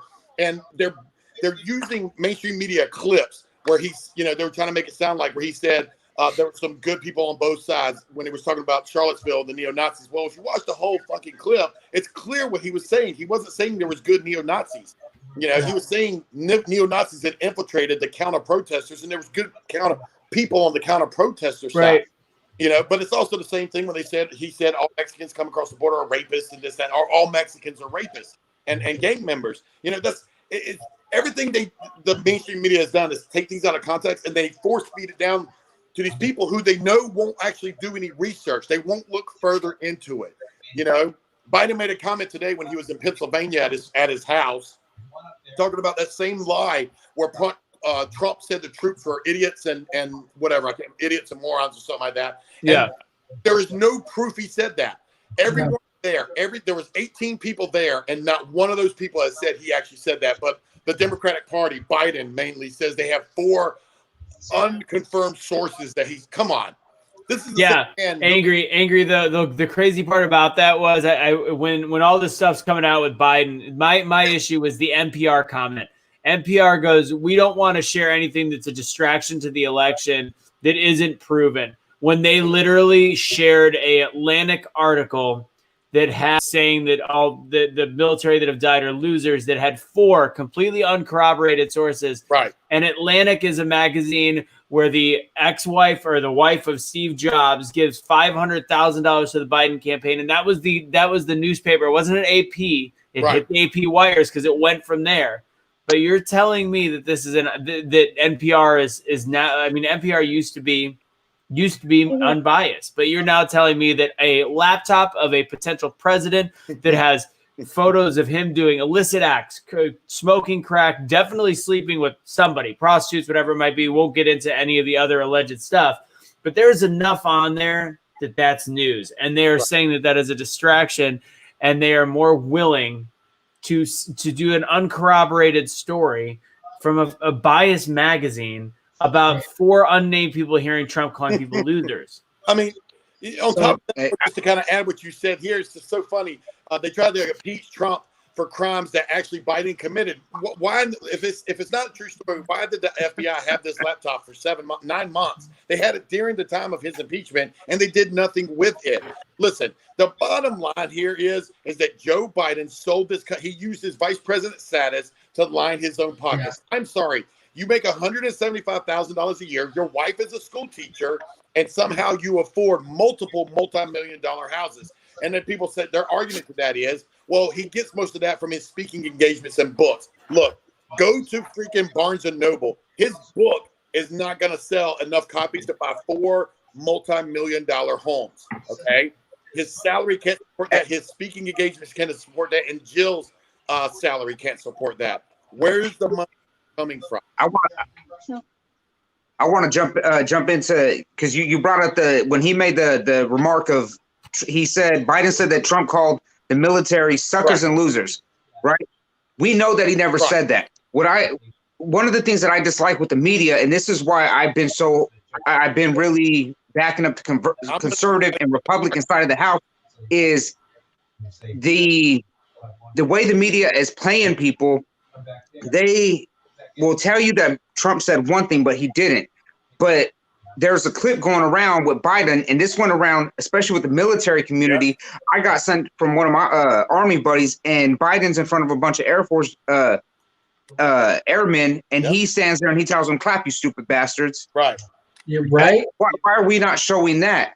And my point is, it goes to the bias. It goes to how, because the media and a lot of these Democratic politicians, like you guys were saying, they know that the average person is not going to do their research. They're not going to look into it. And I want to give a prime example. The word racism and racist, we use it for everything. And they know people aren't going to go look it up. They know people aren't going to do research, but they're quick to call everybody racist. But most of the times when they're using this term, like when they call Trump a racist, no, racism comes with a superiority thing. Right. But the media and the Democrat and certain, let's say, people that are the elites, they will change the definitions of words, and they've changed the word racism over the last 50 years to mean discrimination, prejudice. It's no longer just an act. That's what I was going to say. It's no longer just an act. It's also to include a feeling. So now you can label anything racist. It no longer holds the same meaning. And then we have the proof in the Amy Coney Barrett hearing. She said, I believe it was orientation. They said she misused the word. And that night, Webster's Dictionary, if I'm correct, went and updated their definition. Right. And when you try to explain this to people on the other side, sometimes it just seems like it's not that they don't want to hear it, but people are prideful. They don't want to put their pride down and say, hey, man, yeah, you're right. And I think that's a big problem that we have going on in this country. Were you going to give them an update? Oh, yeah. Alaska just posted, and they are looking like they are red is leading. So Donald Trump looks like he's leading Alaska for the moment. So they just updated. There we go. Oh, My bad. they just updated while Viking was talking. Wisconsin, Michigan, PA, North Carolina, Georgia, Nevada. They all just updated, all within seconds of each other. Trump's leading. Right. And yeah, here's and what you just said is a perfect. Listen, one of my facts is in one of my platforms, and people love my platform. The reason was is because one of my big sayings is facts over feelings. Okay, I don't care about emotions. I don't care about how something makes you feel. Give me the facts of that. And one of the things is when I bring BLM supporters and Antifa supporters onto my show, and I openly debate them. And one of the two rules to my show are you have to have facts. Anything you say has to be able to be backed up with a link or actual, something to prove what you're saying. And you can't be no racist comments. I have yet to have an Antifa member come on my show that was not did not make a racial epithet slur against one of my black guests. BLM, the simple fact of the matter is I asked them for examples of, give me one example of systemic oppression that is actively happening today. And the simple fact of the matter is they can't. And what they do is they paint this image, and the whole party is based off of the systemic decimation or extermination of black men in this country. And the simple fact of the matter is that the statistics do not back up what they say. They cannot support their arguments. And with me, if you cannot support your argument, yet you keep spewing this ridiculous, hateful, rhetoric, I'm going to call you out on it. I'm quickly becoming one of the most banned people on social media. I fully anticipate Twitch will ban us very shortly. Because I'm not, we had two sponsors say, hey, we would love to sponsor your show. We like what you're about, but can you tone it down a little bit? And we turned two sponsors away. We said, no, we're not going to do that. And we, because I'm just not gonna, I'm not gonna sell out for money. I'm not gonna change what I'm about. I'm not gonna change what I say and how I say it. You're either gonna, sponsor us because we hit your market, what your people want, which is, and I believe people are actually hungry for this today, is shit not being sugarcoated. Tell it how it is. You know what I'm saying? Say it exactly how it is. Say exactly how you feel, and let's figure out where from there we can go. But the problem is so many people today are caught in their emotions, and that falls back to what you say right now. Everything today is emotional. Oh, you are mean to me, so I need my safe space. My psyche's been damaged because I didn't win a trophy. My teacher wrote red ink on my paper, so I'm psychologically damaged. I'm like, spend 2 years in the military in a combat zone with bullets being shot in their heads and seeing 18-year-olds blown up, and the last thing, and holding them in their arms and saying, I just want to go back home to my mom, and then come back to me and talk to me about your little snowflake safe space emotional issues. I could care less about you feeling like you're oppressed. Listen, the bottom line here is just what you're seeing out here in the streets. They have no clue what a real oppression is. Okay, they don't have a clue. And that's what. So one thing, I've watched the show, and I'm a firm believer.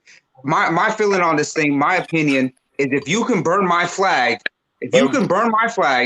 I can say whatever the fuck I want. Exactly. So I'm going to do that.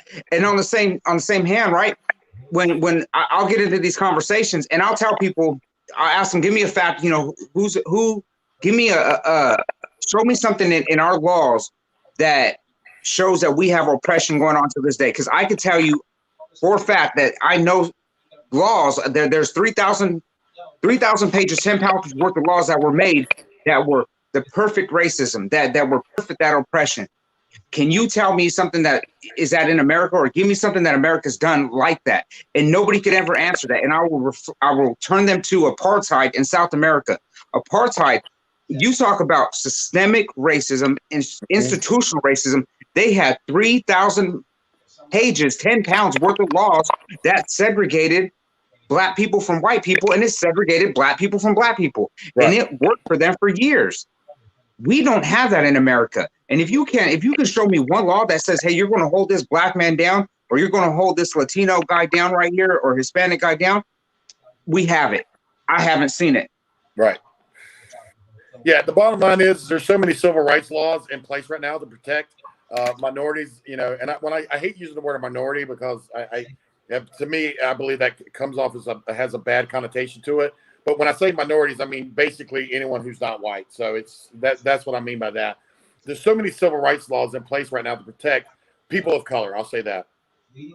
That to me, the whole systemic oppression thing, it's an excuse. The bottom line is this: critical race theory was one of the worst things that people could, that was created. It's an absolute farce. Basically, what it means is because I am a white man. I am incapable of actually accomplishing anything off of merit. I am inherently racist. I will be inherently racist. Everything I accomplish is through racism, and that's why Trump banned critical race theory in schools and businesses. They would get no federal funding if they continue to teach that, because it's just so illogical. It makes absolutely no sense. I mean, honestly, I've read critical race theory probably the whole thing probably 20 times to try to understand it, and even I can't grasp where they're coming from, but see what you're seeing in the streets right now. These kids were actually taught before Trump got rid of it, the critical race theory. They were taught that everyone who doesn't support you, everybody who is successful in this country got there because of systemic racism, systemic oppression, and in theory, Trump was a white man, became president of the United States, not due to merit, not due to his hard work or work ethic, or because he's a businessman, but because he's a racist. And that's why I believe these people in the streets are saying he's a racist. They want to believe that critical race theory is a real thing, that it actually is impossible for anyone not of color in this country not to be a racist. That's why the first words out of people's mouth when they see me, when they talk to me, is, "You're a racist." And I'm like, okay, well, show me one thing that I've done that is racist. And the very first things out of their mouth are, you refuse to say Black Lives Matter. I was like, well, the reason I won't say Black Lives Matter is because what Martin Luther King, one of the greatest civil rights, he said black supremacy is just as bad as white supremacy. Very famous quote he said. He also, in that same quote that he says he judges people off the content of their character, not the color of their skin. I refuse to say a hashtag that was built on the premise of lies, that supports the lifestyles of criminals, and then that's only half the quote. What they actually are saying is, until no lives matter until Black Lives Matter. And to me, that is inherently a racist statement. So basically, if you're not Black, your life doesn't matter to them and to that organization. And I will never, ever stand behind an organization that says, if you don't do this, then your life doesn't matter. And that's just I will always be that way. Well, and add to that, I mean, Trump is a second generation American. His family are immigrants. They are entrepreneurs over and over and over again. And he took over business. He was 21 when he took over the business because his dad got sick. Like, I don't understand. Again, it falls on because people. I tell you to be quiet, but I feel myself yelling. My bad. But it falls back to people not doing the research and really understanding who people are, where they're coming from, what's really going on. But I wanted to touch on, because you guys were talking about systemic racism and racism in the United States and whatnot. But California, like, they're trying to repass to bring back affirmative action in California. Even though it was banned, in 96, I think? It was banned in 96. They're trying to bring it back. They're trying to bring it back. Like, I don't know. So someone, and I think she was saying this like as more of a conversation point or whatnot. If it made the ballot, then obviously it must be a need that really needs attention. I'm like, well, actually, there's a lot of things that make the ballot that don't actually need that much attention or are not that real important, because it's really more about a narrative and more about an agenda that a certain side or a person is trying to push in order to benefit them either immediately or in the long run. And if this was banned in 96, and I can only imagine that they're trying to bring it back because of what's happened in 2020, because race has become relevant again. Division, anyways, racial division has become relevant again in 2020. So yes, let's push this so that we could push this even further and get more people emotionally charged to back our agenda and what we're actually trying to do, even though it hurt so many people before. Right. And Honestly, just to touch on what you said, Angry Viking, when they talk about oppression or being suppressed, it's very funny to me that they're fighting for things that they don't want you to have if you have a different opinion than them. They claim to fight for equality Right. and all these things, except if you don't have the same opinion for them. Like I'm Hispanic. I speak out on my Facebook page, and I've got 2 days ago someone told me they should take my Hispanic card. They called me a Karen. All these other things just because I have a difference of opinion. So it's really funny to me how the rules don't apply to them. The same rules that they claim to fight for don't apply to them because it's convenient. Right. And nowhere, I've been called a racist too because my opinions are different than most. So people will look at me and they'll be like, "Oh, because I'm fair skinned, most people will assume that I'm white, but I'm not." And if you put me next to like some of the white dudes out here in California, I'm actually not nowhere close to them. I did. But I will get labeled as being a white guy, and as soon as I say something that goes against what most Californians are saying, automatically racist. And I think it's crazy. I mean, they're quick to shoot that word out, and then when they find out that I'm a person of color, they won't take it back. They're like, "Nope, you're whitewashed. You think like white people." I don't get it. Exactly what I meant. Like my skin is very pale. I have green eyes, but I'm full blood Hispanic. And as soon as they find out you're Hispanic, oh, what do they call? Oh, you're a coconut. You're dark on the outside and you're white on the inside. I'm like, make it make sense. Yeah, they start being racist and they start being prejudiced and they start being a-holes about the whole thing. Exactly. Like they're better in some way, some form because they're pure and you're not. But come on, we're all mixed in something. It's just ridiculous. Keep in mind, guys, we can go on forever about examples, right? Everyone can always go on forever about examples. Hey, let's go ahead, yeah. Everybody can keep coming up with examples of everything.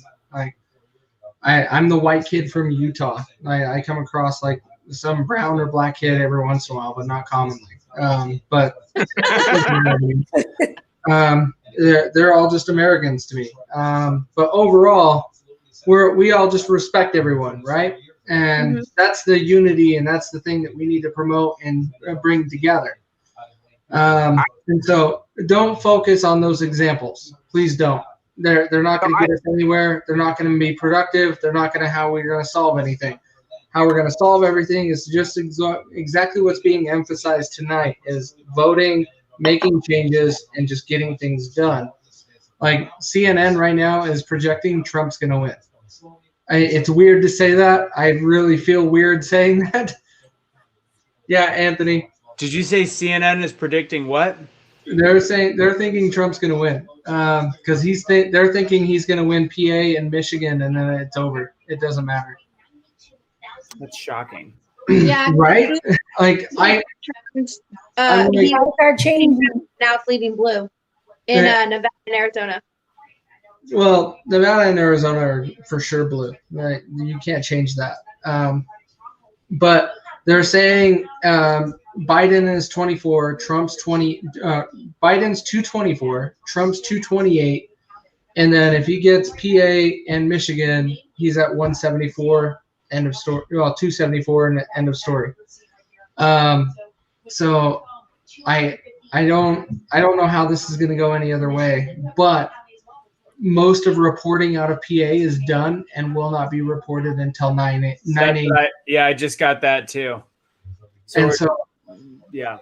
As much as it frustrates me, we can't have an answer tonight, even though we should. Like, you can't tell me mail-in ballots is a problem. Like, what? Right. You could send 1 million people to go mail a ballot today? No. Like, that doesn't make any sense. California did it, and on our ballot it says that your vote will be counted up to 17 days after it's been turned in if it was postmarked on election day. Mm-hmm. Yeah, we have to work. We got to change that system. That's not acceptable. If you're going to do mail-in ballots, you got to mail it in 2 weeks in advance.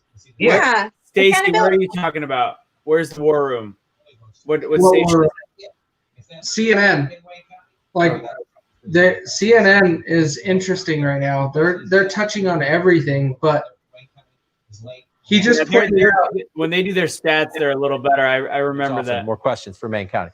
But let's come up here to Macomb County now. I just don't understand how 250,000 Wisconsin, votes in or how Macomb County. Michigan That's a big hasn't been deal. called yet. The question is, this is a county, one of the places that Joe Biden said, I'm a better nominee than Hillary Clinton against Donald Trump. In Macomb County, you pull it up here, just let's bring it out so we can see it. Again, 47% of the vote in. If there's 250,000 votes still to be counted, well, that's a lot because the president's right there, 65 to 32. Now, the question is, if they're all early votes, how disproportionately Democratic are they? Because if you look now, 65% of the vote for the president, but we have a lot of votes to count. 152,000 won this 4 years ago. It took 224,000 to win this county. So if you've got 250,000 votes still to be counted here, again, that's interesting. The Democrats hope to swing this back to blue. The president has a pretty healthy lead right now. No way. If you have to No way. count 250,000 votes, that's more than you have on the board right there. You got 220 something, 230, close to 230 when you add it all up. So what does that tell you? Again, we need to count the votes. We need to get to the finish line.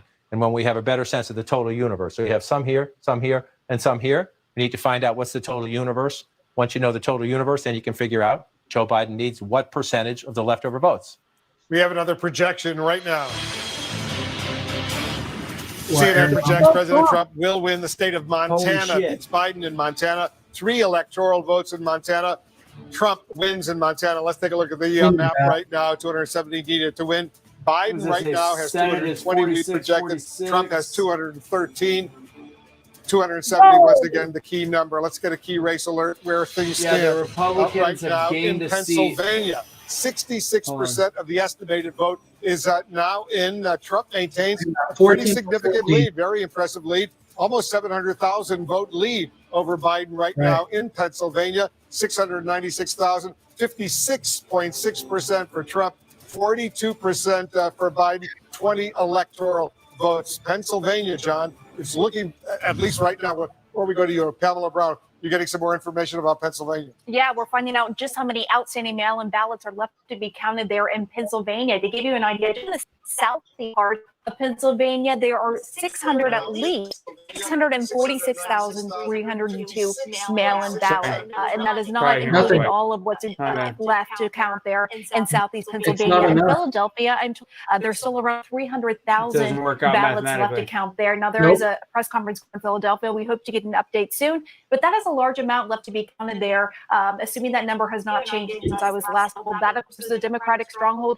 That is where Democrats are focused on. And then overall in the state, I'm told by one official in Pennsylvania, it could be around a million mail-in ballots that they are still waiting to count. We know 9 counties aren't going to start counting until later on this morning. And then, of course, these counties, it's just going to take a while to find out. We just got to double our vote on the mail-in ballots. They just started processing the morning of the election. They just started opening those ballots, and it takes a while to process these mail-in ballots or several steps, and that is why we were having to wait. That is why we are left at the edge of our seats as we look at Pennsylvania. Yeah, that's an important point, John.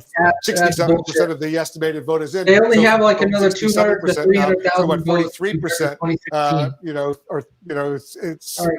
It's a lot of votes out there. A lot of votes. And just a quick question for Pam. You say 646,302 in southwestern Pennsylvania. Does that include the 300,000 in Philadelphia, or is that a plus? No, that does not. So this is what it includes. So it's including Allegheny, Bucks, Chester County, Delaware County, and Montgomery at least. Still a lot of votes. 33%, I should say. 33% of the estimated votes still outstanding in Pennsylvania. So the Democrats cling on to some hope. We got another key race alert. Take a look at Nevada right now with 74% of the estimated vote. Biden has now taken the lead in Nevada by 52,000 votes or so. Biden is ahead of Trump 51.6% to 46.5%. Once again, 74% of the estimated vote in Nevada is in. Nevada has 6, John, electoral votes. 6. And if you look at this Nevada, the key for Democrats are 2 places. Number 1, actually number 1, number 2, number 3 is Clark County. That's Vegas. This is 72% of the vote, 73% vote. So this is the big one. You got here 75% in, a 54 to 44, 10-point race there, 388,000 votes. You back in time.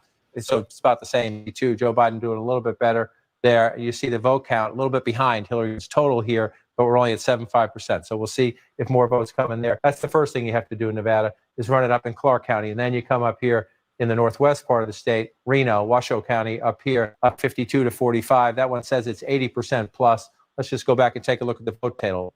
Joe Biden at 111 and change. Hillary Clinton at 97. 4 years ago, she won it a little bit more narrowly.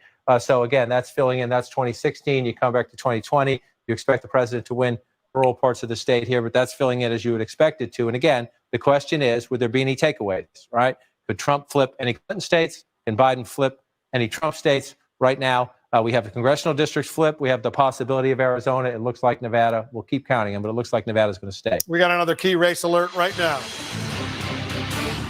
Look at it. It's narrowed. The Trump lead in Georgia, 91% of the estimated vote is in, 9% still outstanding. Trump's lead now has gone down a bit to 118,000 votes over Biden, 50.6% to 48.1%, 16 electoral votes at play in Georgia. So let's take a look at Georgia right now. Where's the outstanding votes in Georgia right now? 91% of the vote in. That means 9% still outstanding. So you're looking to see, especially here, most of the votes are up here. So you come to Cobb County, 79%, 80. Look at the margin for Joe Biden, right? So you're missing some votes here. That if you're Joe Biden, you're encouraged. It's depending. You don't know where they are. Are they election votes today? Are they early votes? But the potential for Joe Biden to build here, the biggest county of them all, right here, this is very significant. Again, if you're Democrats, you don't have to give up hope. The math gets hard at some point, but you don't have to give up hope right now because if you're at 72% in Fulton County, and you see the margin, 72% of the vote in, and you see the margins right there, Joe Biden at 289,000. If we go back 4 years ago, Hillary Clinton got 297,000. So Joe Biden's close to that, but that's the 100%. This is the key, the question. We anticipate turnout up. How much? How much? Because if the Democrats were going to do it in Georgia, which was always a tough hill to climb, you have to do it right here. You have to beat that Hillary Clinton vote total by a significant amount. If you're at 72% and you're Joe Biden, you're in reach of that. So you're going to watch that play out. Let's move over to Cobb County. 89% in here. This is a tighter county. It's a little bit more, but the Democrats running it up. So there's possibility of more votes there. Again, 210,000. You go back and look. Joe Biden well in excess of Hillary Clinton's total in this county now. The question is, can he build on it some more? So you keep looking around Metro Atlanta. You come down here. You're starting to move away a little bit. Douglas County up to 91%, but potentially some more votes there. So then you pull out and you take a look. Let's just check the other Democratic areas. You come over here. Let me just interrupt for a moment, John, because go to Georgia as a whole, statewide as a whole right now, and let's say we take it down to 90% of the estimated vote reporting right now, because and let's see where those outstanding votes remain. Well, let's see if we can figure it out. We know most of them are in Metro Atlanta, but let's see what we can see here as we go. That's 87% reporting or less. So as you come back in here and you do it this way, you just see, oops, run the math, or you can come at it from this point as well. No, that's not going to do it for us. So you see most of the votes that are missing are still in the Metro Atlanta region. I'm going to bring this over and blank it out. Doesn't want to go there. There we go. See, now you got in the map. Let me come out of it. Can't get that to turn off. Well, we're going to have to wait to come back to that because it's stuck in the program right now. But you come out of it and you come out, see, well, we're just going to have to wait. I have to reset this, Wolf, so you're going to have to wait a minute for me. All right, let's take a quick break. As you fix that, we'll take a quick break. Much more of our special coverage. We're watching these key battleground states. It's close. We'll be right back.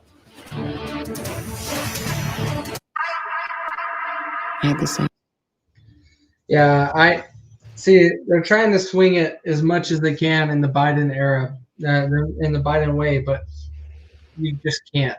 It doesn't matter. Well, if you look at, all right, so Atlanta, if they're at almost 80%, that's 20. And at the 80-20 split, they can get another, they could make up another 30 to 50,000, but they're down by 160. Right. That's all mail-in. So could it get even wider spread? Could it become I don't. So Google shows them as 93% reported. And there is a difference of 120,000 votes that have not been reported favoring Trump. I don't see that happening.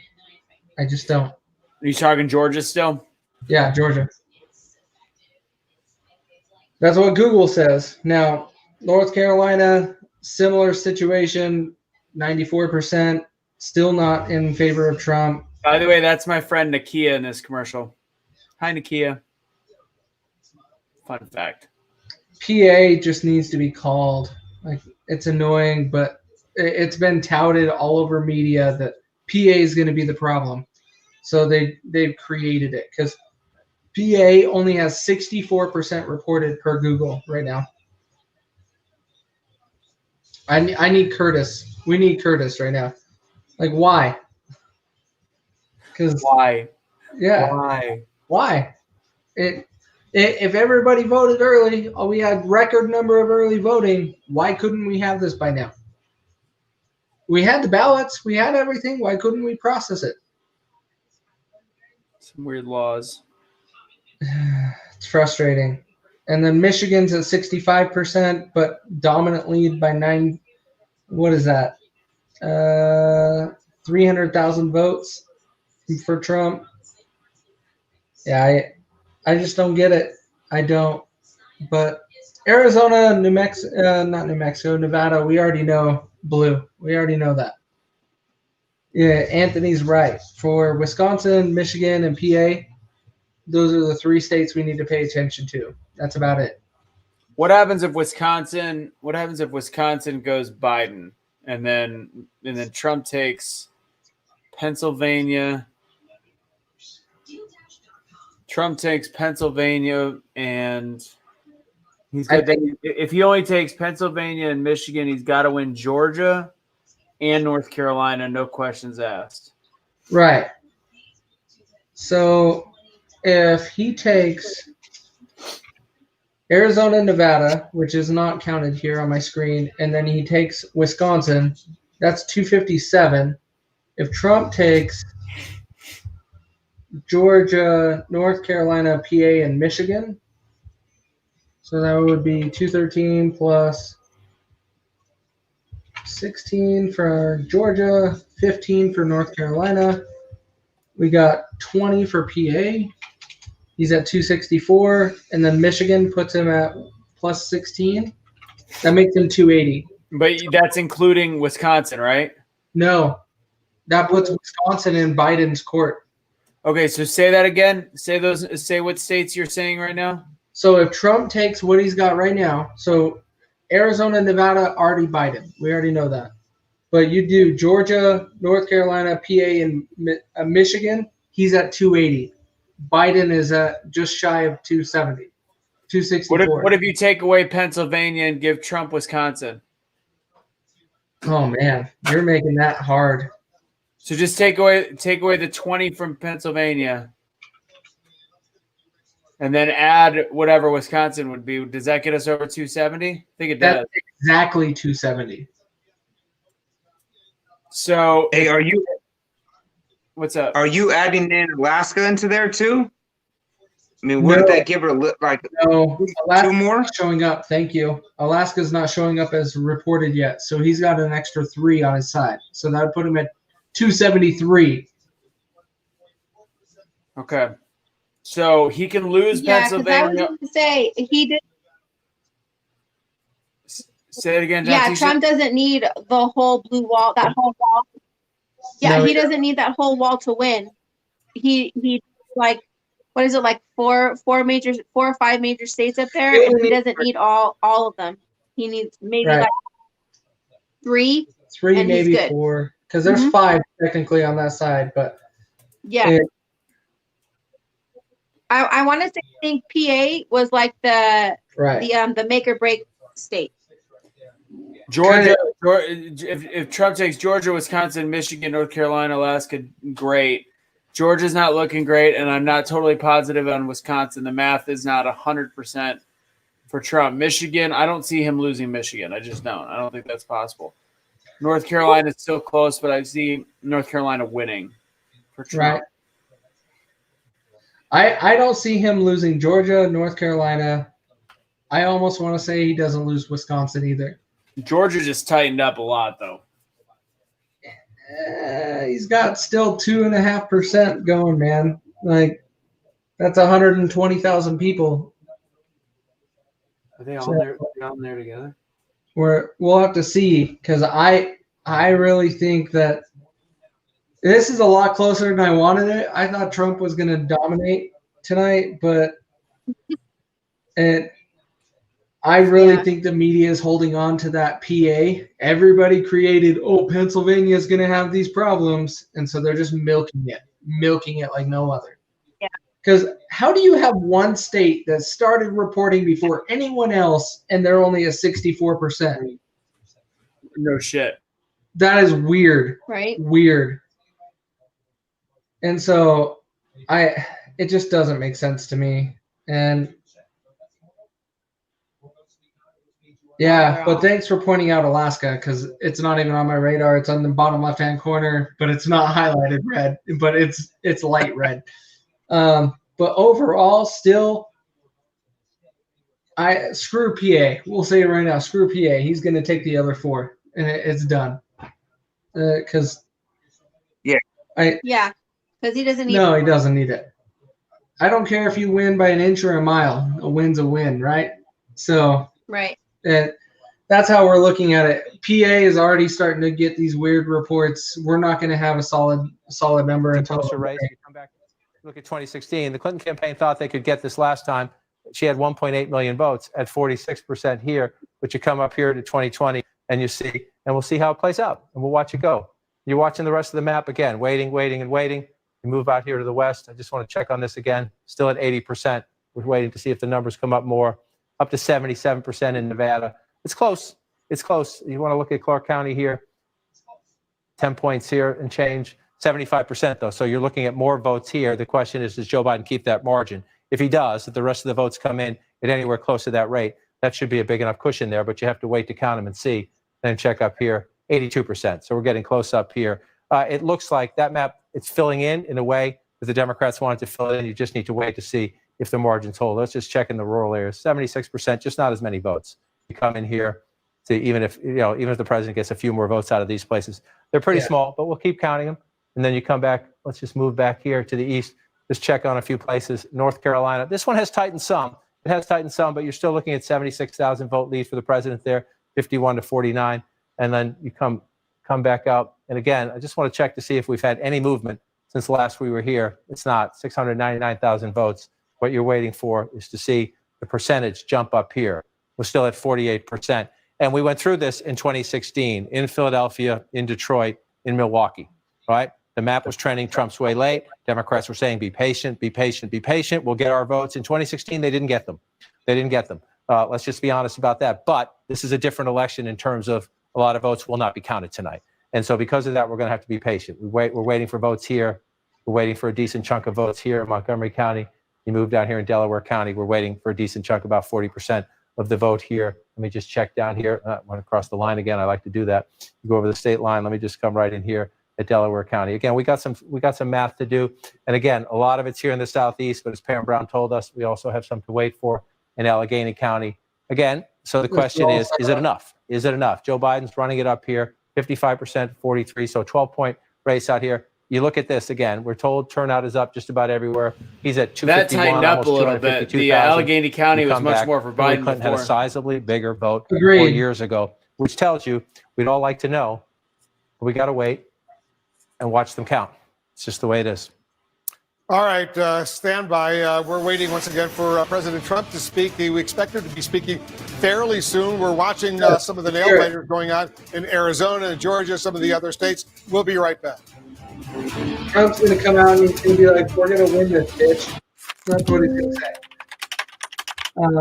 to say. They had this $100,000 student debt. Yeah, we'll move on to the other states. He's going to come out and be like, oh, I really need to go to bed, but Joey Basements is still up. Got to keep doing my job. Nah, Trump always just comes out and he's got some energy with him. I don't know how he does it, but he does, and it's great. But that was my friend too. How many friends are in commercials? You have friends? Well, how do I go back on this? Damn it. I got to look up the SoFi commercial. I was like, wait, that's my friend Brandon. Live.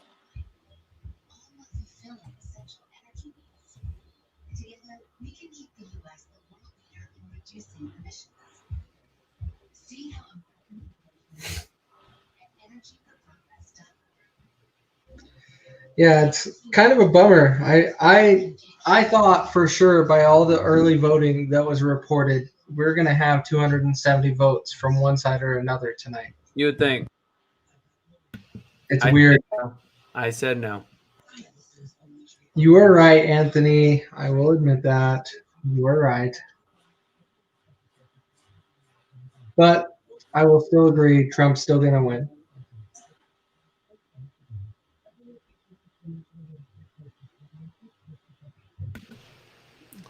I just confirmed that was my friend in the SoFi commercial. She's from Dallas. She's local from Dallas. It's super weird. I'm like, and she's not like an actress in any way, shape, or form. She does motivational speaking, and she's a lawyer. It was funny. I was like, the other girl does those commercials all the time. Oh God, I just heard my dog barking outside. My mom's walking him. Oh snap! What is he eating now? I don't know. Probably another dog if he's barking. Hey, but I have to say, he's not eating your hand tonight. So I moved the RV to my buddy Miles' place, and he just ran for like 3 hours. So he has been dead asleep right next to me this whole time, just out cold. Kind of like me right now. So here's what we're gonna do, guys. We're gonna wait to see if we can get Trump talking, and then we might call it a wrap for the night because we're probably not gonna know. I don't know if we're gonna know, but that'd be great. Let's hear him. So let's go ahead and wait for Trump.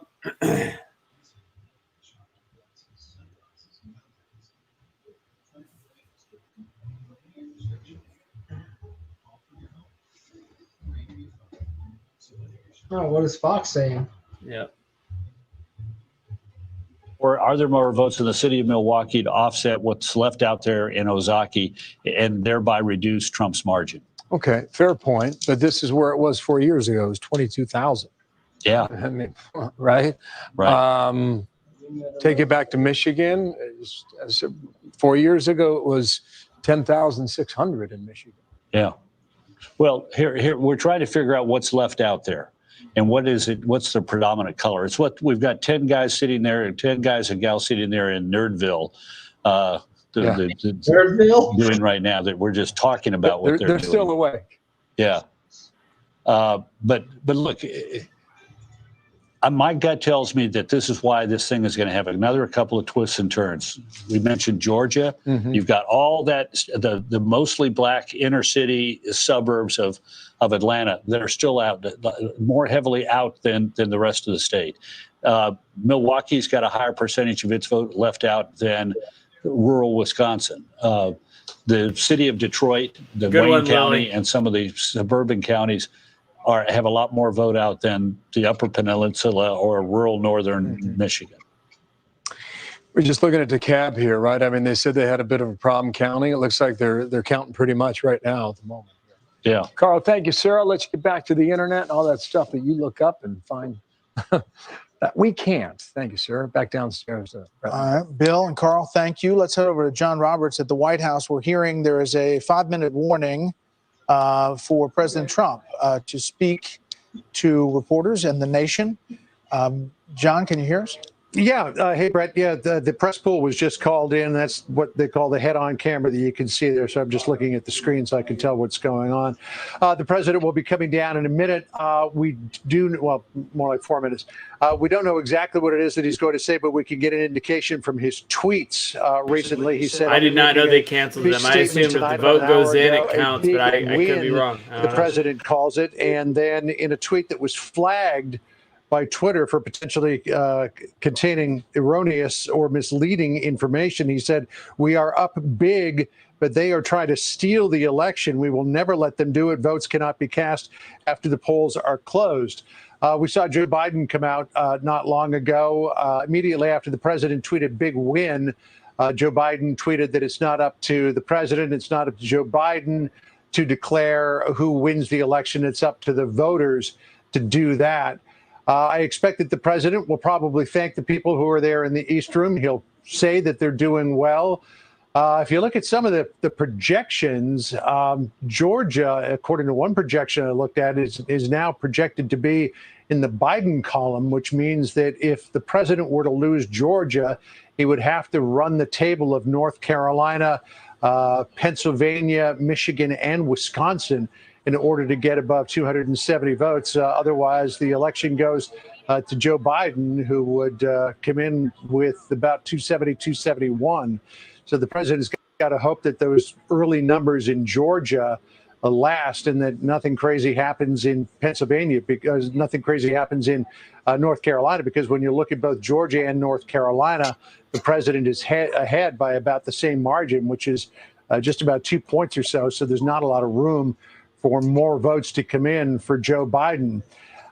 We are going to all, it looks like, get whatever sleep we can in the next few hours, not knowing who the winner of this election is. And as you were pointing out with Jonathan Turley and Andy McCarthy, this thing could go on for days, Brett and Martha, before we know actually who won. And as this begins to tighten up, I think that's when the potential for legal challenges increases exponentially, particularly in the state of Pennsylvania, which has got until Friday to count votes. And North Carolina have got another 9 days to count votes as well. So this happened to us in 2000.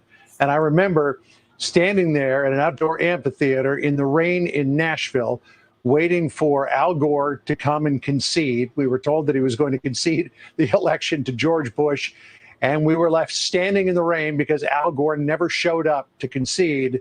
And it wasn't until 37 long, torturous days later that we finally learned that there would be a winner of that election. And we can only hope it doesn't take another 37 days, but we'll see. I was there in Nashville too, and then got on a plane to Tallahassee. Yeah. John, what's the over/under that Fox News comes out in this event? What do you mean? Oh, what the president says, talks about Arizona? Yeah. You know, I think the likelihood is probably pretty high, but I've been proven wrong before. You never know where the president is. What exactly are they saying is going on in Georgia? Just that it's closer than we thought? Is that all they're saying? Arnhem, Michigan, and the decision to stand by. Yeah, they're saying it's getting tighter with more of the counties reporting now. Why they were so instantly concerned about Arizona, because they probably had some concerns about Georgia at that same time, and they need to balance that out in order to get to 270. And you can see the camera on the door. This is in the East Room, as the president is expected to come out any moment now. I mean, unlike what we saw in 2000, you've got several states that are up in the air tonight and nowhere near any kind of conclusion as we head towards the 2:03 time tonight, Brett. John, this is in the East Room. They had to set up there. Yeah, there's about 400 people who were there. I was invited in to be part of what's called an expanded pool, but I've got to be out here on the North Lawn speaking to you. We were not able to do any unilateral broadcasting from inside that room, which is why I stayed out to stay with you. But explain why they're there, because there was a battle about whether it was going to be at the Trump Hotel. All right.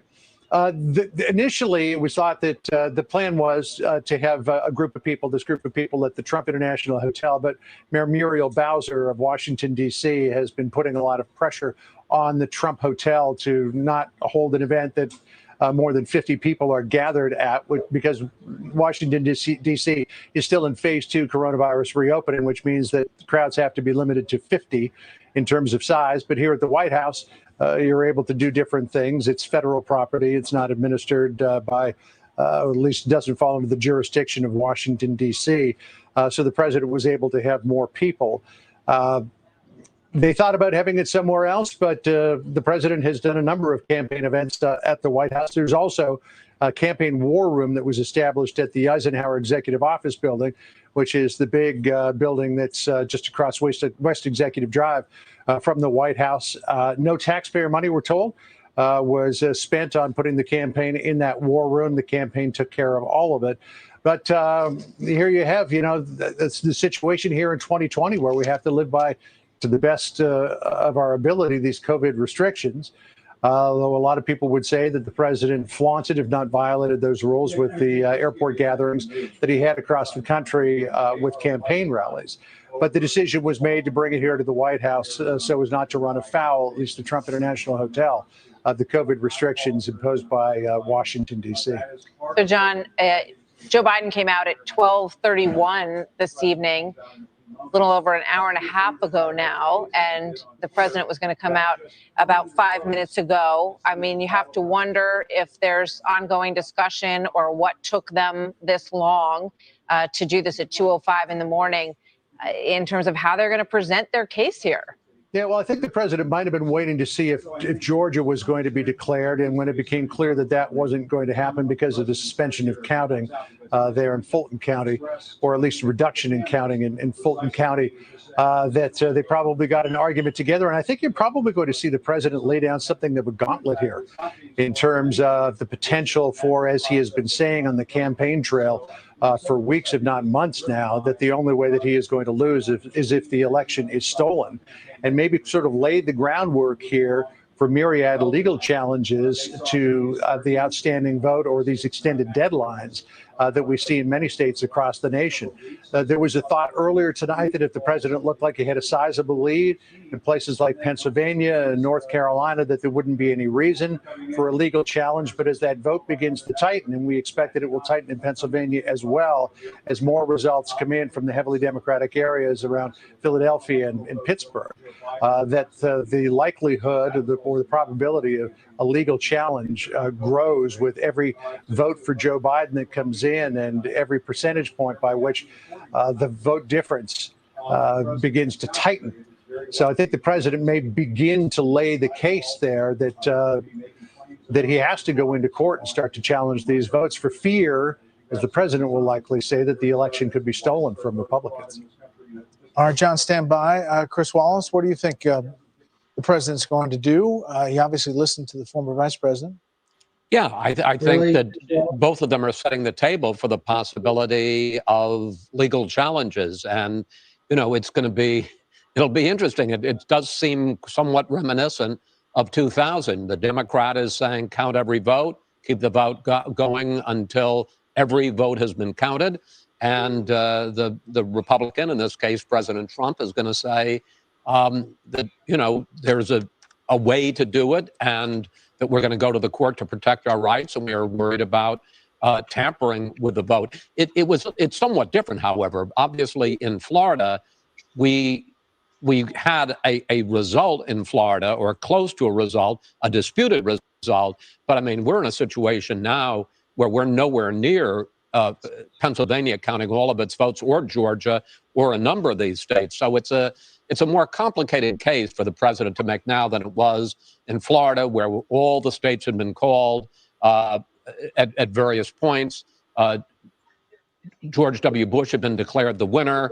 Joe Biden, Al Gore had actually conceded and then had to rescind his concession. And of course, the famous line where Gore said, "You don't have to be snippy about it."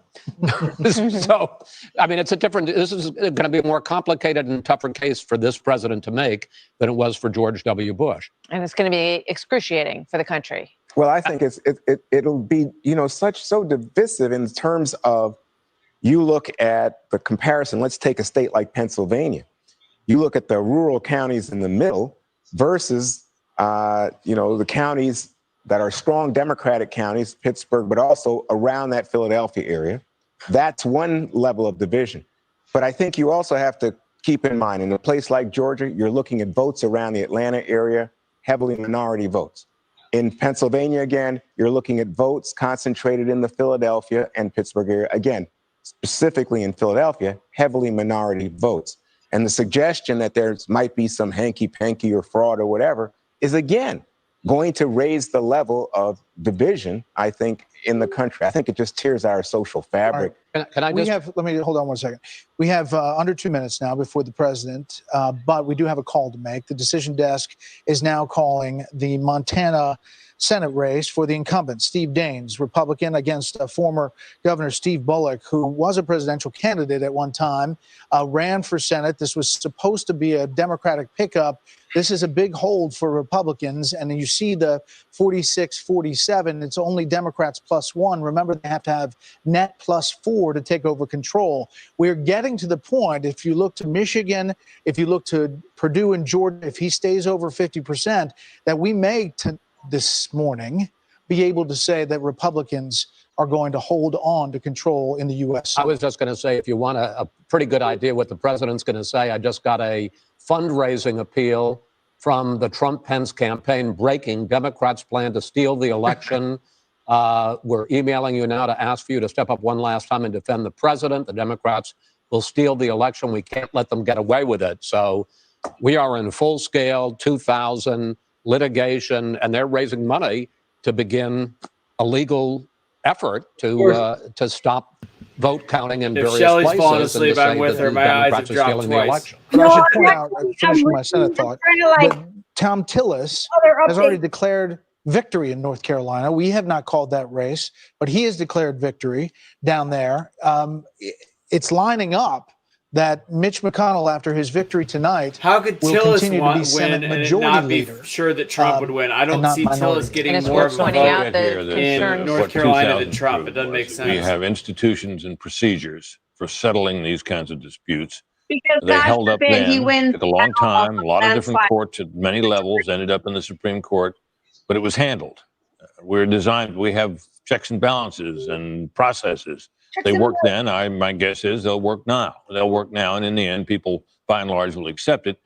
At least they won't refuse to accept it on any worse than they refused to accept Donald Trump's clear victory 4 years ago. I might also add about 2000, by the way, that the slogan of the Democrats was, we want to count every vote. But they didn't really want to count every vote. They wanted to count votes and keep counting votes in parts of Florida where they believed they would pick up votes. They didn't want to count anywhere else. David Boies, who was the lawyer for the Trump team, acknowledged that in his book. The Bush team.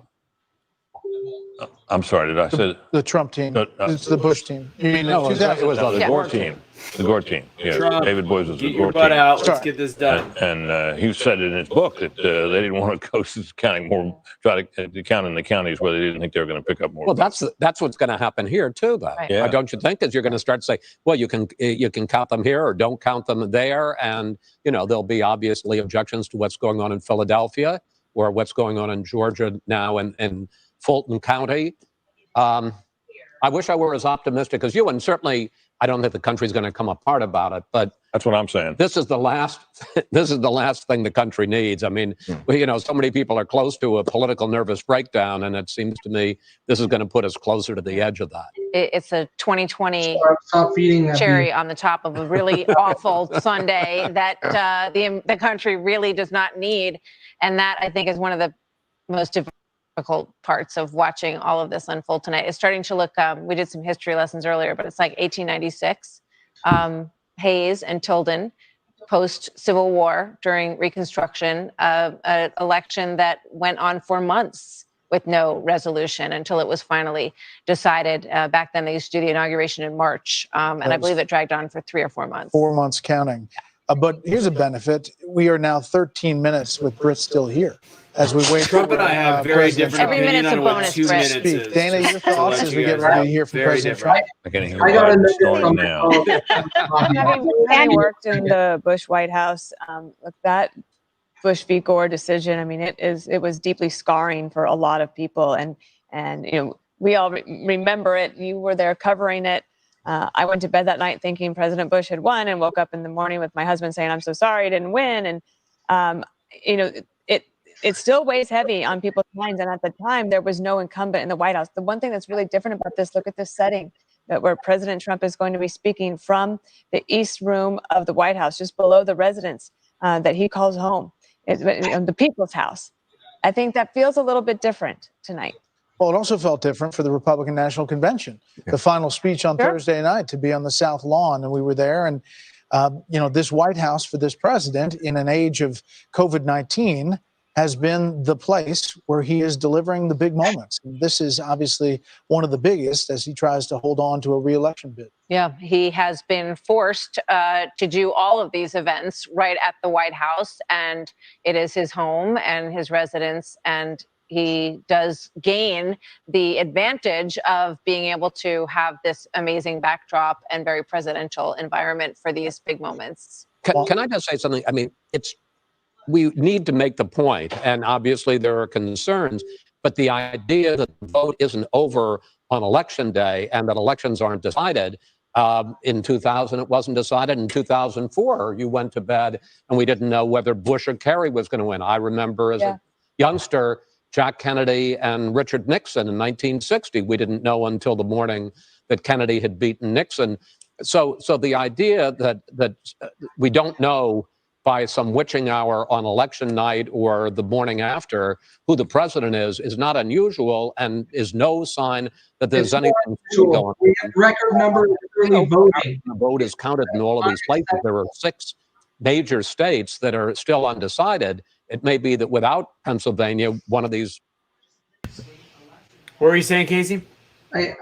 It's not unusual to have an election go over a couple days or a week or a month, right? It happened. We know that in history. But we have never had record number of early voting done prior to election day. And here we are still. We have these key states that were all speculative early on that these are going to be the deciding states. And here they are. They're holding out. It's too coincidental to me. Like that doesn't make sense to me. I agree. It's awful. Awful. Longest 2 minutes in history. I thought originally said 5 minutes, but They said 5 and then they said 2. They said 5 about 15 minutes ago. They said 2 about 10 minutes ago. So I got an alert on my phone. Let me see if they got anything else. Donald Trump is going to address the nation. Let me see. in 5 minutes. Yeah, 50 minutes ago. He's running off what we call Mexican time. Yeah. He's on Puerto Rican time. Yeah. I That's think right. 5's more like 35 to 45, Yeah. maybe an hour.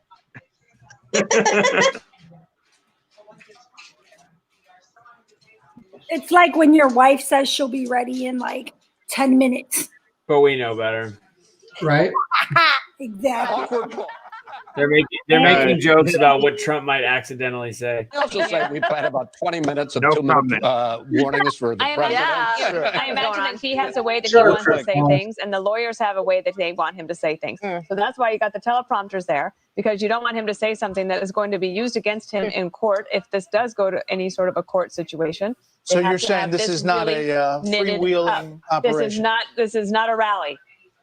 I would say that. Yeah, that's an interesting thought. So Pat Cipollone and others are probably pouring parsing over every single word, and don't stray off at this word, and don't ramble, and don't go on a tangent, and just stick to this language. And that's not the president doesn't like to do that. He wants to just talk, he wants to tell it like it is. Let Trump be Trump. And it was put that he would make a statement, not I will speak to the American people or any suggestion that there would be any question and answer, but that he would come out and make a statement, which he tends to do a little bit of ad-libbing around the edges of those statements. When so I don't blame them for taking their time, but it's getting on. But this hour, the Republicans are up in the House Rep, not up enough to gain control, but that they've gained seats so far. There are a lot races to be decided and so on. But this was not where we expected to be with regard to the House of Representatives. And a lot of that, I think, is because there's very little ticket splitting, and the president did better in some of these places. Exactly. And in those swing districts, the Republicans are able to get some of them back, including Abigail Spanberger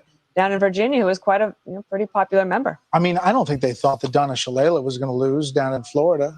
Former I'm sure you can HHS find people who secretary. will say, I knew that she was going to lose, but that wasn't on the radar, no. But Colin Peterson, moderate Democrat of Minnesota, the Republicans have tried to bring him down for years. They were finally able to do that with Michelle Fischbach. So we sit here and wait for the president at 2:19 in the morning, and what we are left with is what's left to call. Let's go out to D.C. Donna Brazil, we haven't heard from you for a while. We're getting ready to hear from the president. Your thoughts on this night? Well, first of all, I believe that every vote should be counted. So that's the Democratic talking point, but that's a talking point from somebody who has spent decades out there trying to encourage people to vote. That's number one. Number two, I think Martha made this point, or someone else, that, no, Chris made this point that this is not the first time we've gone in overtime. 2000, 2016, 2004, 1976, 68, and 1960. There are other points that I would like to make, but I'll defer to listening to the president. Election results are rarely certified on election night. And we need to make provisions not just for overseas military ballots and eligible citizens who cast their ballots today, but we should also ensure that all of these absentee ballots are counted as well. I'll let it go to the president. Donna, thank you. The first family walking in, they've spent a lot of time on the trail, but now let's listen in to the president of the United States in the East Room of the White House, coming to speak to the American people.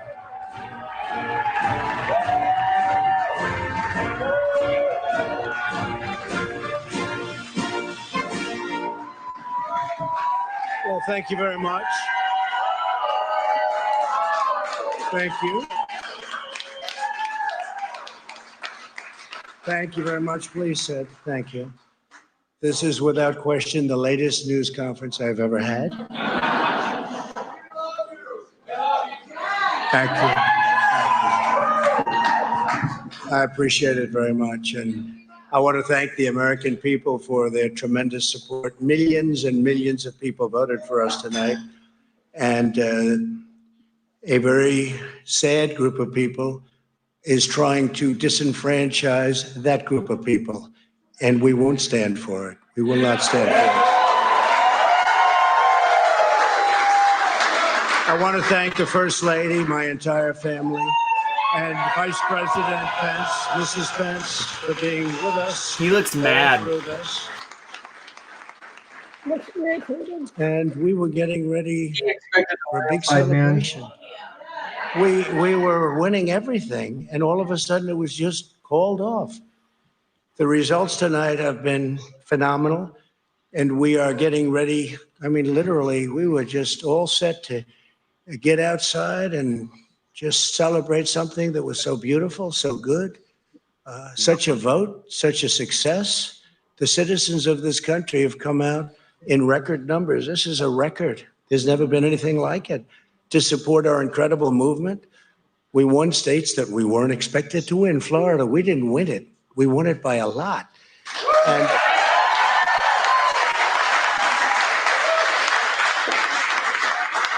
we won the great state of Ohio. We won Texas. We won Texas. We won Texas by 700,000 votes, and they don't even include it in the tabulations. It's also clear that we have won Georgia. We're up by 2.5% or 117,000 votes with only 7% left. They're never going to catch us. They can't catch us. Likewise, we've clearly won North Carolina,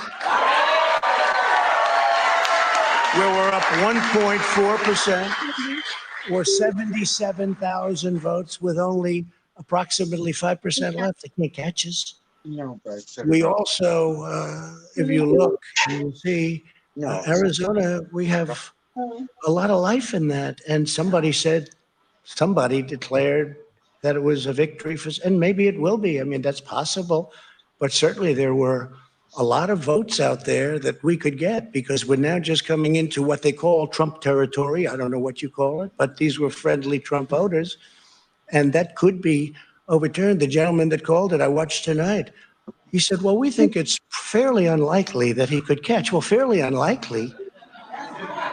And we don't even need it. We don't need that. That was just a state that if we would have gotten it, it would have been nice, Arizona. But there's a possibility, maybe even a good possibility. In fact, since I saw that originally, it's been changed and the numbers have substantially come down just in a small amount of votes. So we want that obviously to stay in play. But most importantly, we're winning Pennsylvania by a tremendous amount of votes.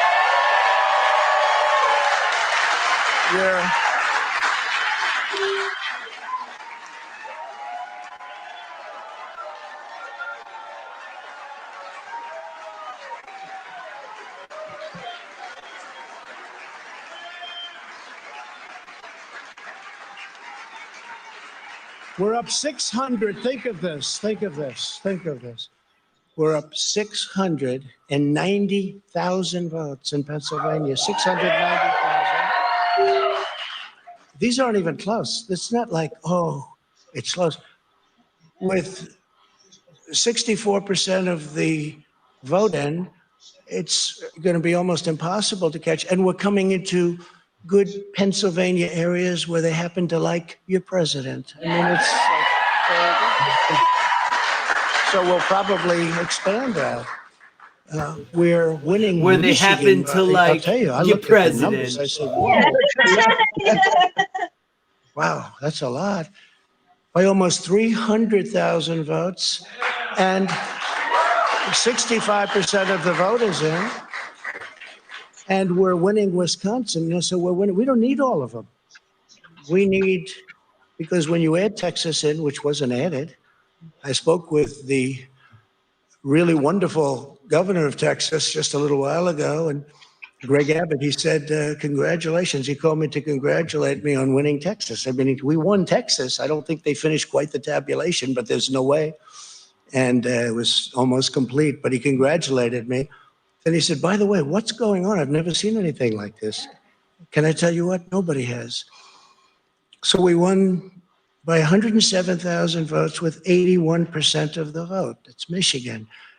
So when you take those three states in particular, and you take all of the others, I mean, we have so many, we had such a big night. You just take a look at all of these states that we've won tonight. And then you take a look at the kind of margins that we've won them by. And all of a sudden, it's not like we're up 12 votes and we have 60% left. We won states, and all of a sudden, I said, what happened to the election? It's off. And we have all these announcers saying, what happened? And then they said, oh, because you know what happened? They knew they couldn't win. So they said, let's go to court. And did I predict this, Newt? Did I say this? I've been saying this from the day I heard they were going to send out tens of millions of ballots. I said exactly, because either they were going to win, or if they didn't win, they'll take us to court. So Florida was a tremendous victory, 377,000. Texas, as we said. Ohio, think of this. Ohio, a tremendous state, a big state. I love Ohio. We won by 8.1%, 461. Think of it. Almost 500,000 votes. North Carolina, big victory with North Carolina. And so we won there. We lead by 76,000 votes with almost nothing left. And all of a sudden, everything just stopped. This is a fraud on the American public. This is an embarrassment to our country. We were getting ready to win this election. Frankly, we did win this election. We did win this election. So our goal now is to ensure the integrity for the good of this nation. This is a very big moment. This is a major fraud in our nation. We want the law to be used in a proper manner. So we'll be going to the U.S. Supreme Court. We want all voting to stop.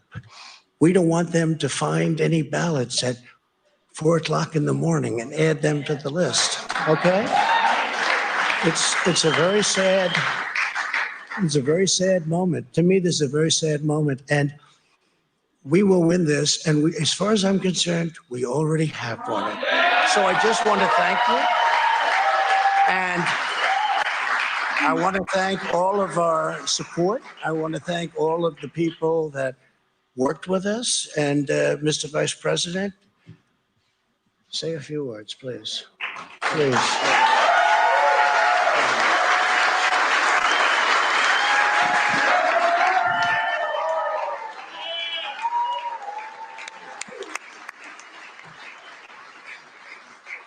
Thank you, Mr. President. And I want to join you in thanking more than 60 million Americans who have already cast their vote for 4 more years for President Donald Trump in the White House.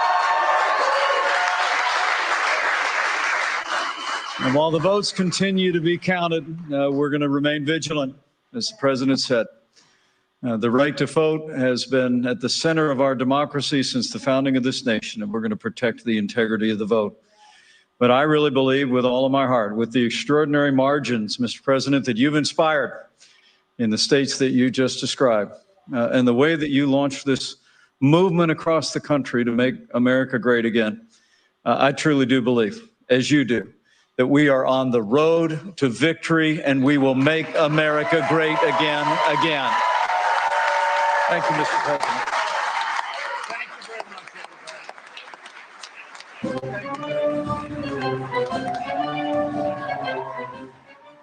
All right, President Trump with a pound fist on his way out of the room, saying that he had expected that they would be in the East Room tonight as part of a celebration.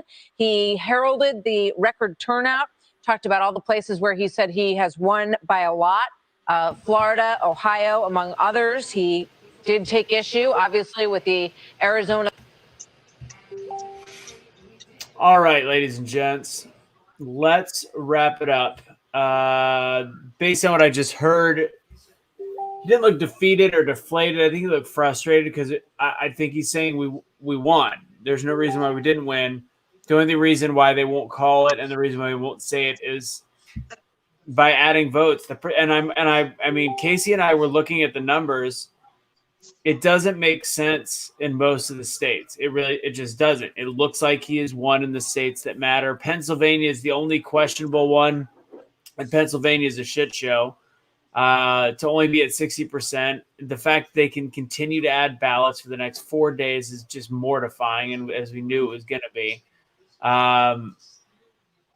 But right now, the path to victory for Donald Trump looks like they just gave him Nebraska recently. So the path to victory for Donald Trump is Alaska. He got Nebraska. Take away Pennsylvania, Michigan, Wisconsin, North Carolina, Georgia, and it's over. But any loss of one of those states, he has to win Pennsylvania. That's the way we got it right now. And Pennsylvania's got a huge lead, but as we know, Pennsylvania's lead is larger than Arizona, and they called Arizona 2 hours ago. Yeah. So it doesn't. I agree with them. It doesn't make any sense. But again, Biden's speech just seemed kind of weird. CNN's been saying Trump won. I mean, in their own light commentary, they've been saying it's looking like another Trump victory. Fox has actually been kind of saying middle ground, but Trump's speech just there. That wasn't a speech of somebody defeated. That was a speech of somebody going, "What the hell is going on?" As we expected. Yeah. Granted, that's Trump. It's his own marketing campaign. He could be shoring up loose ends. I don't know. But so what happens when they go to court? I think it's still up for grabs. What happens when they go to court? That's the other thing. To me, aren't we in better shape now that we have the power of the court? Granted, Amy Coney Barrett did say that she might recuse herself from this. So I don't know exactly how they decided, to be totally honest. I just know it goes to the Supreme Court. I think they play pickup sticks and then they flip coins. Because how do you, I don't know. How do you decide this in court when people have voted? I don't know. I don't get it. No, do not know. We might be finding out the next day or two. Yeah. Recounts is another one that's true. All right. Well, any final words there, Shell Bell? I'm gonna say Trump is gonna take it. I'll say we'll know maybe tomorrow. I'll say not tomorrow morning. I'm thinking tomorrow afternoon, tomorrow evening, by 6 p.m. tomorrow. I'm thinking. I'm hopeful. Yes, hopeful for sure. Jatish and Chris, what do you got? Man, same thing. Thank you for letting us join you and jumping on this group. And I think he's going to win it. I just think they're going to prolong the inevitable. Yeah, they're gonna play toddler on this and fight it to the very end and try and do everything they can to make trouble instead of just letting it be. But I'm hopeful with Shelley. I'm hopeful that Trump's going to pull it out at the end, and I'm hoping that it isn't prolonged more than this small amount of time, rather than weeks and months, like it's possible. Roger that. I don't know what America would do if that happened. Well, before I let Casey finish up, I think it's interesting that there's already been marching, protests, violence already in Washington D.C. right now, without even a lead. I mean, it's still tied up. It's still tied up, and there's already the marching. And I know this is going to come as a surprise. They're not the Proud Boys. They're not Republicans. They're not white militia groups. They're the same BLM and Antifa people that have been going out constantly. So if you did cast your vote today for Joe Biden, just know that is what you cast your vote for. I'm sorry to say it. There is reasons. I know why you could vote for Biden. There are some definite reasons. I get it. But know that came with it. That was a side. That was the corn on the cob that came with your fried chicken. You might have wanted the fried chicken, but you got to realize corn on the cob came with it. And that corn on the cob is the fact there was protests, marching, violence again on a night where we didn't even have a winner. Casey, what do you got? All in all, I am pleased. At least we don't have House and Senate aligned. I don't want to see House, Senate, President all be the exact same party.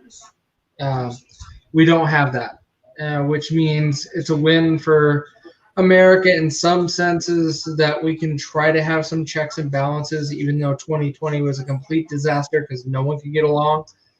But at least we can make sure we're trying to make the right decision. And I'm saying trying because we still have Nancy Pelosi in the House. We still have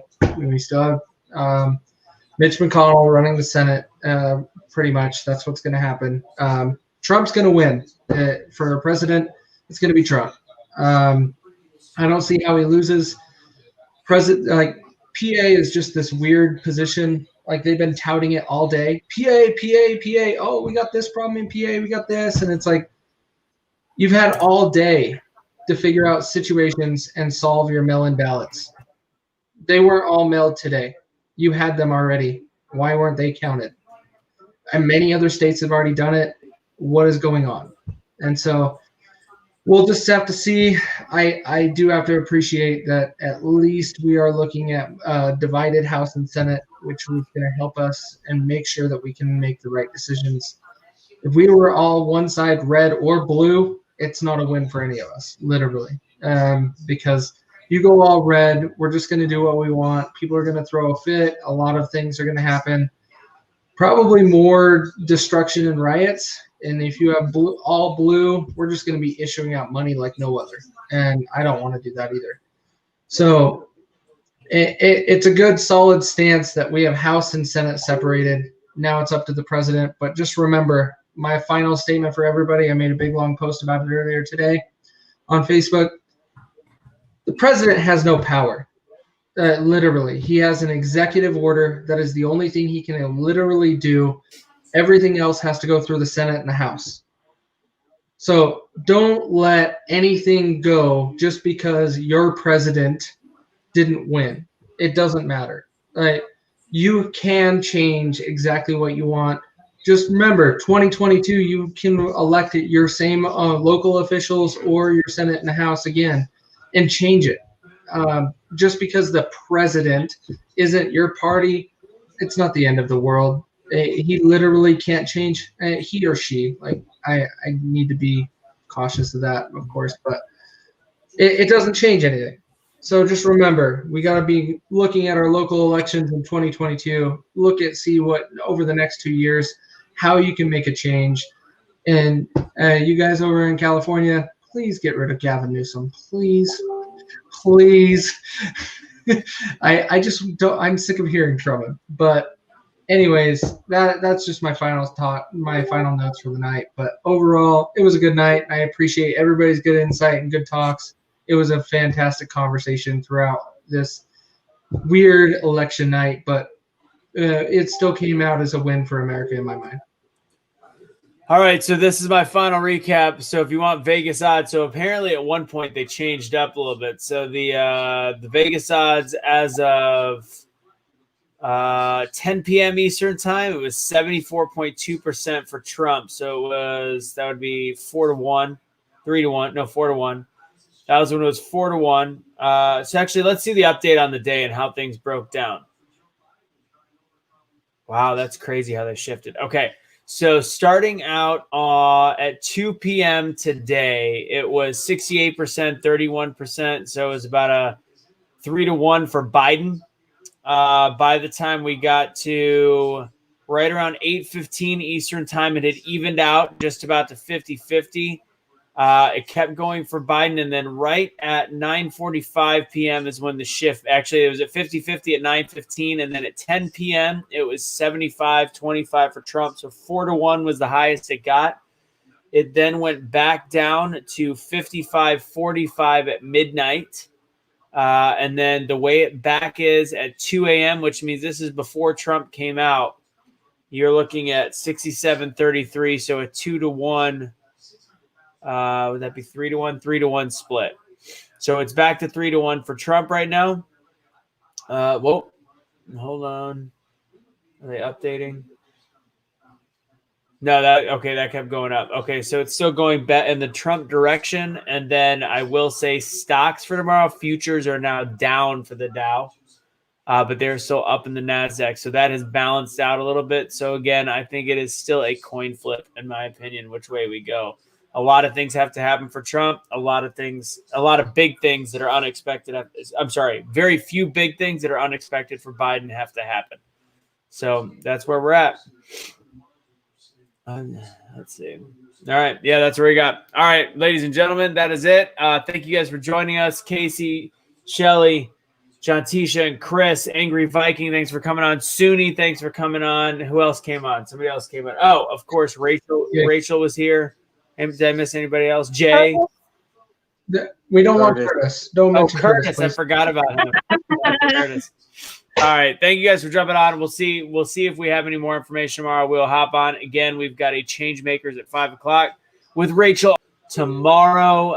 And again, if you guys want to help out what we're doing, please go to the Patreon, patreon.com/BeTheChangeUSA. It's on the bottom scroll bar this whole time. If you don't see it, just rewind like 3 seconds. It'll be there. All right. Thank you guys for joining us. I'm going to shrink this down. I didn't even know we had private chat. If you guys were talking to me, I apologize. I have not been paying attention. All right.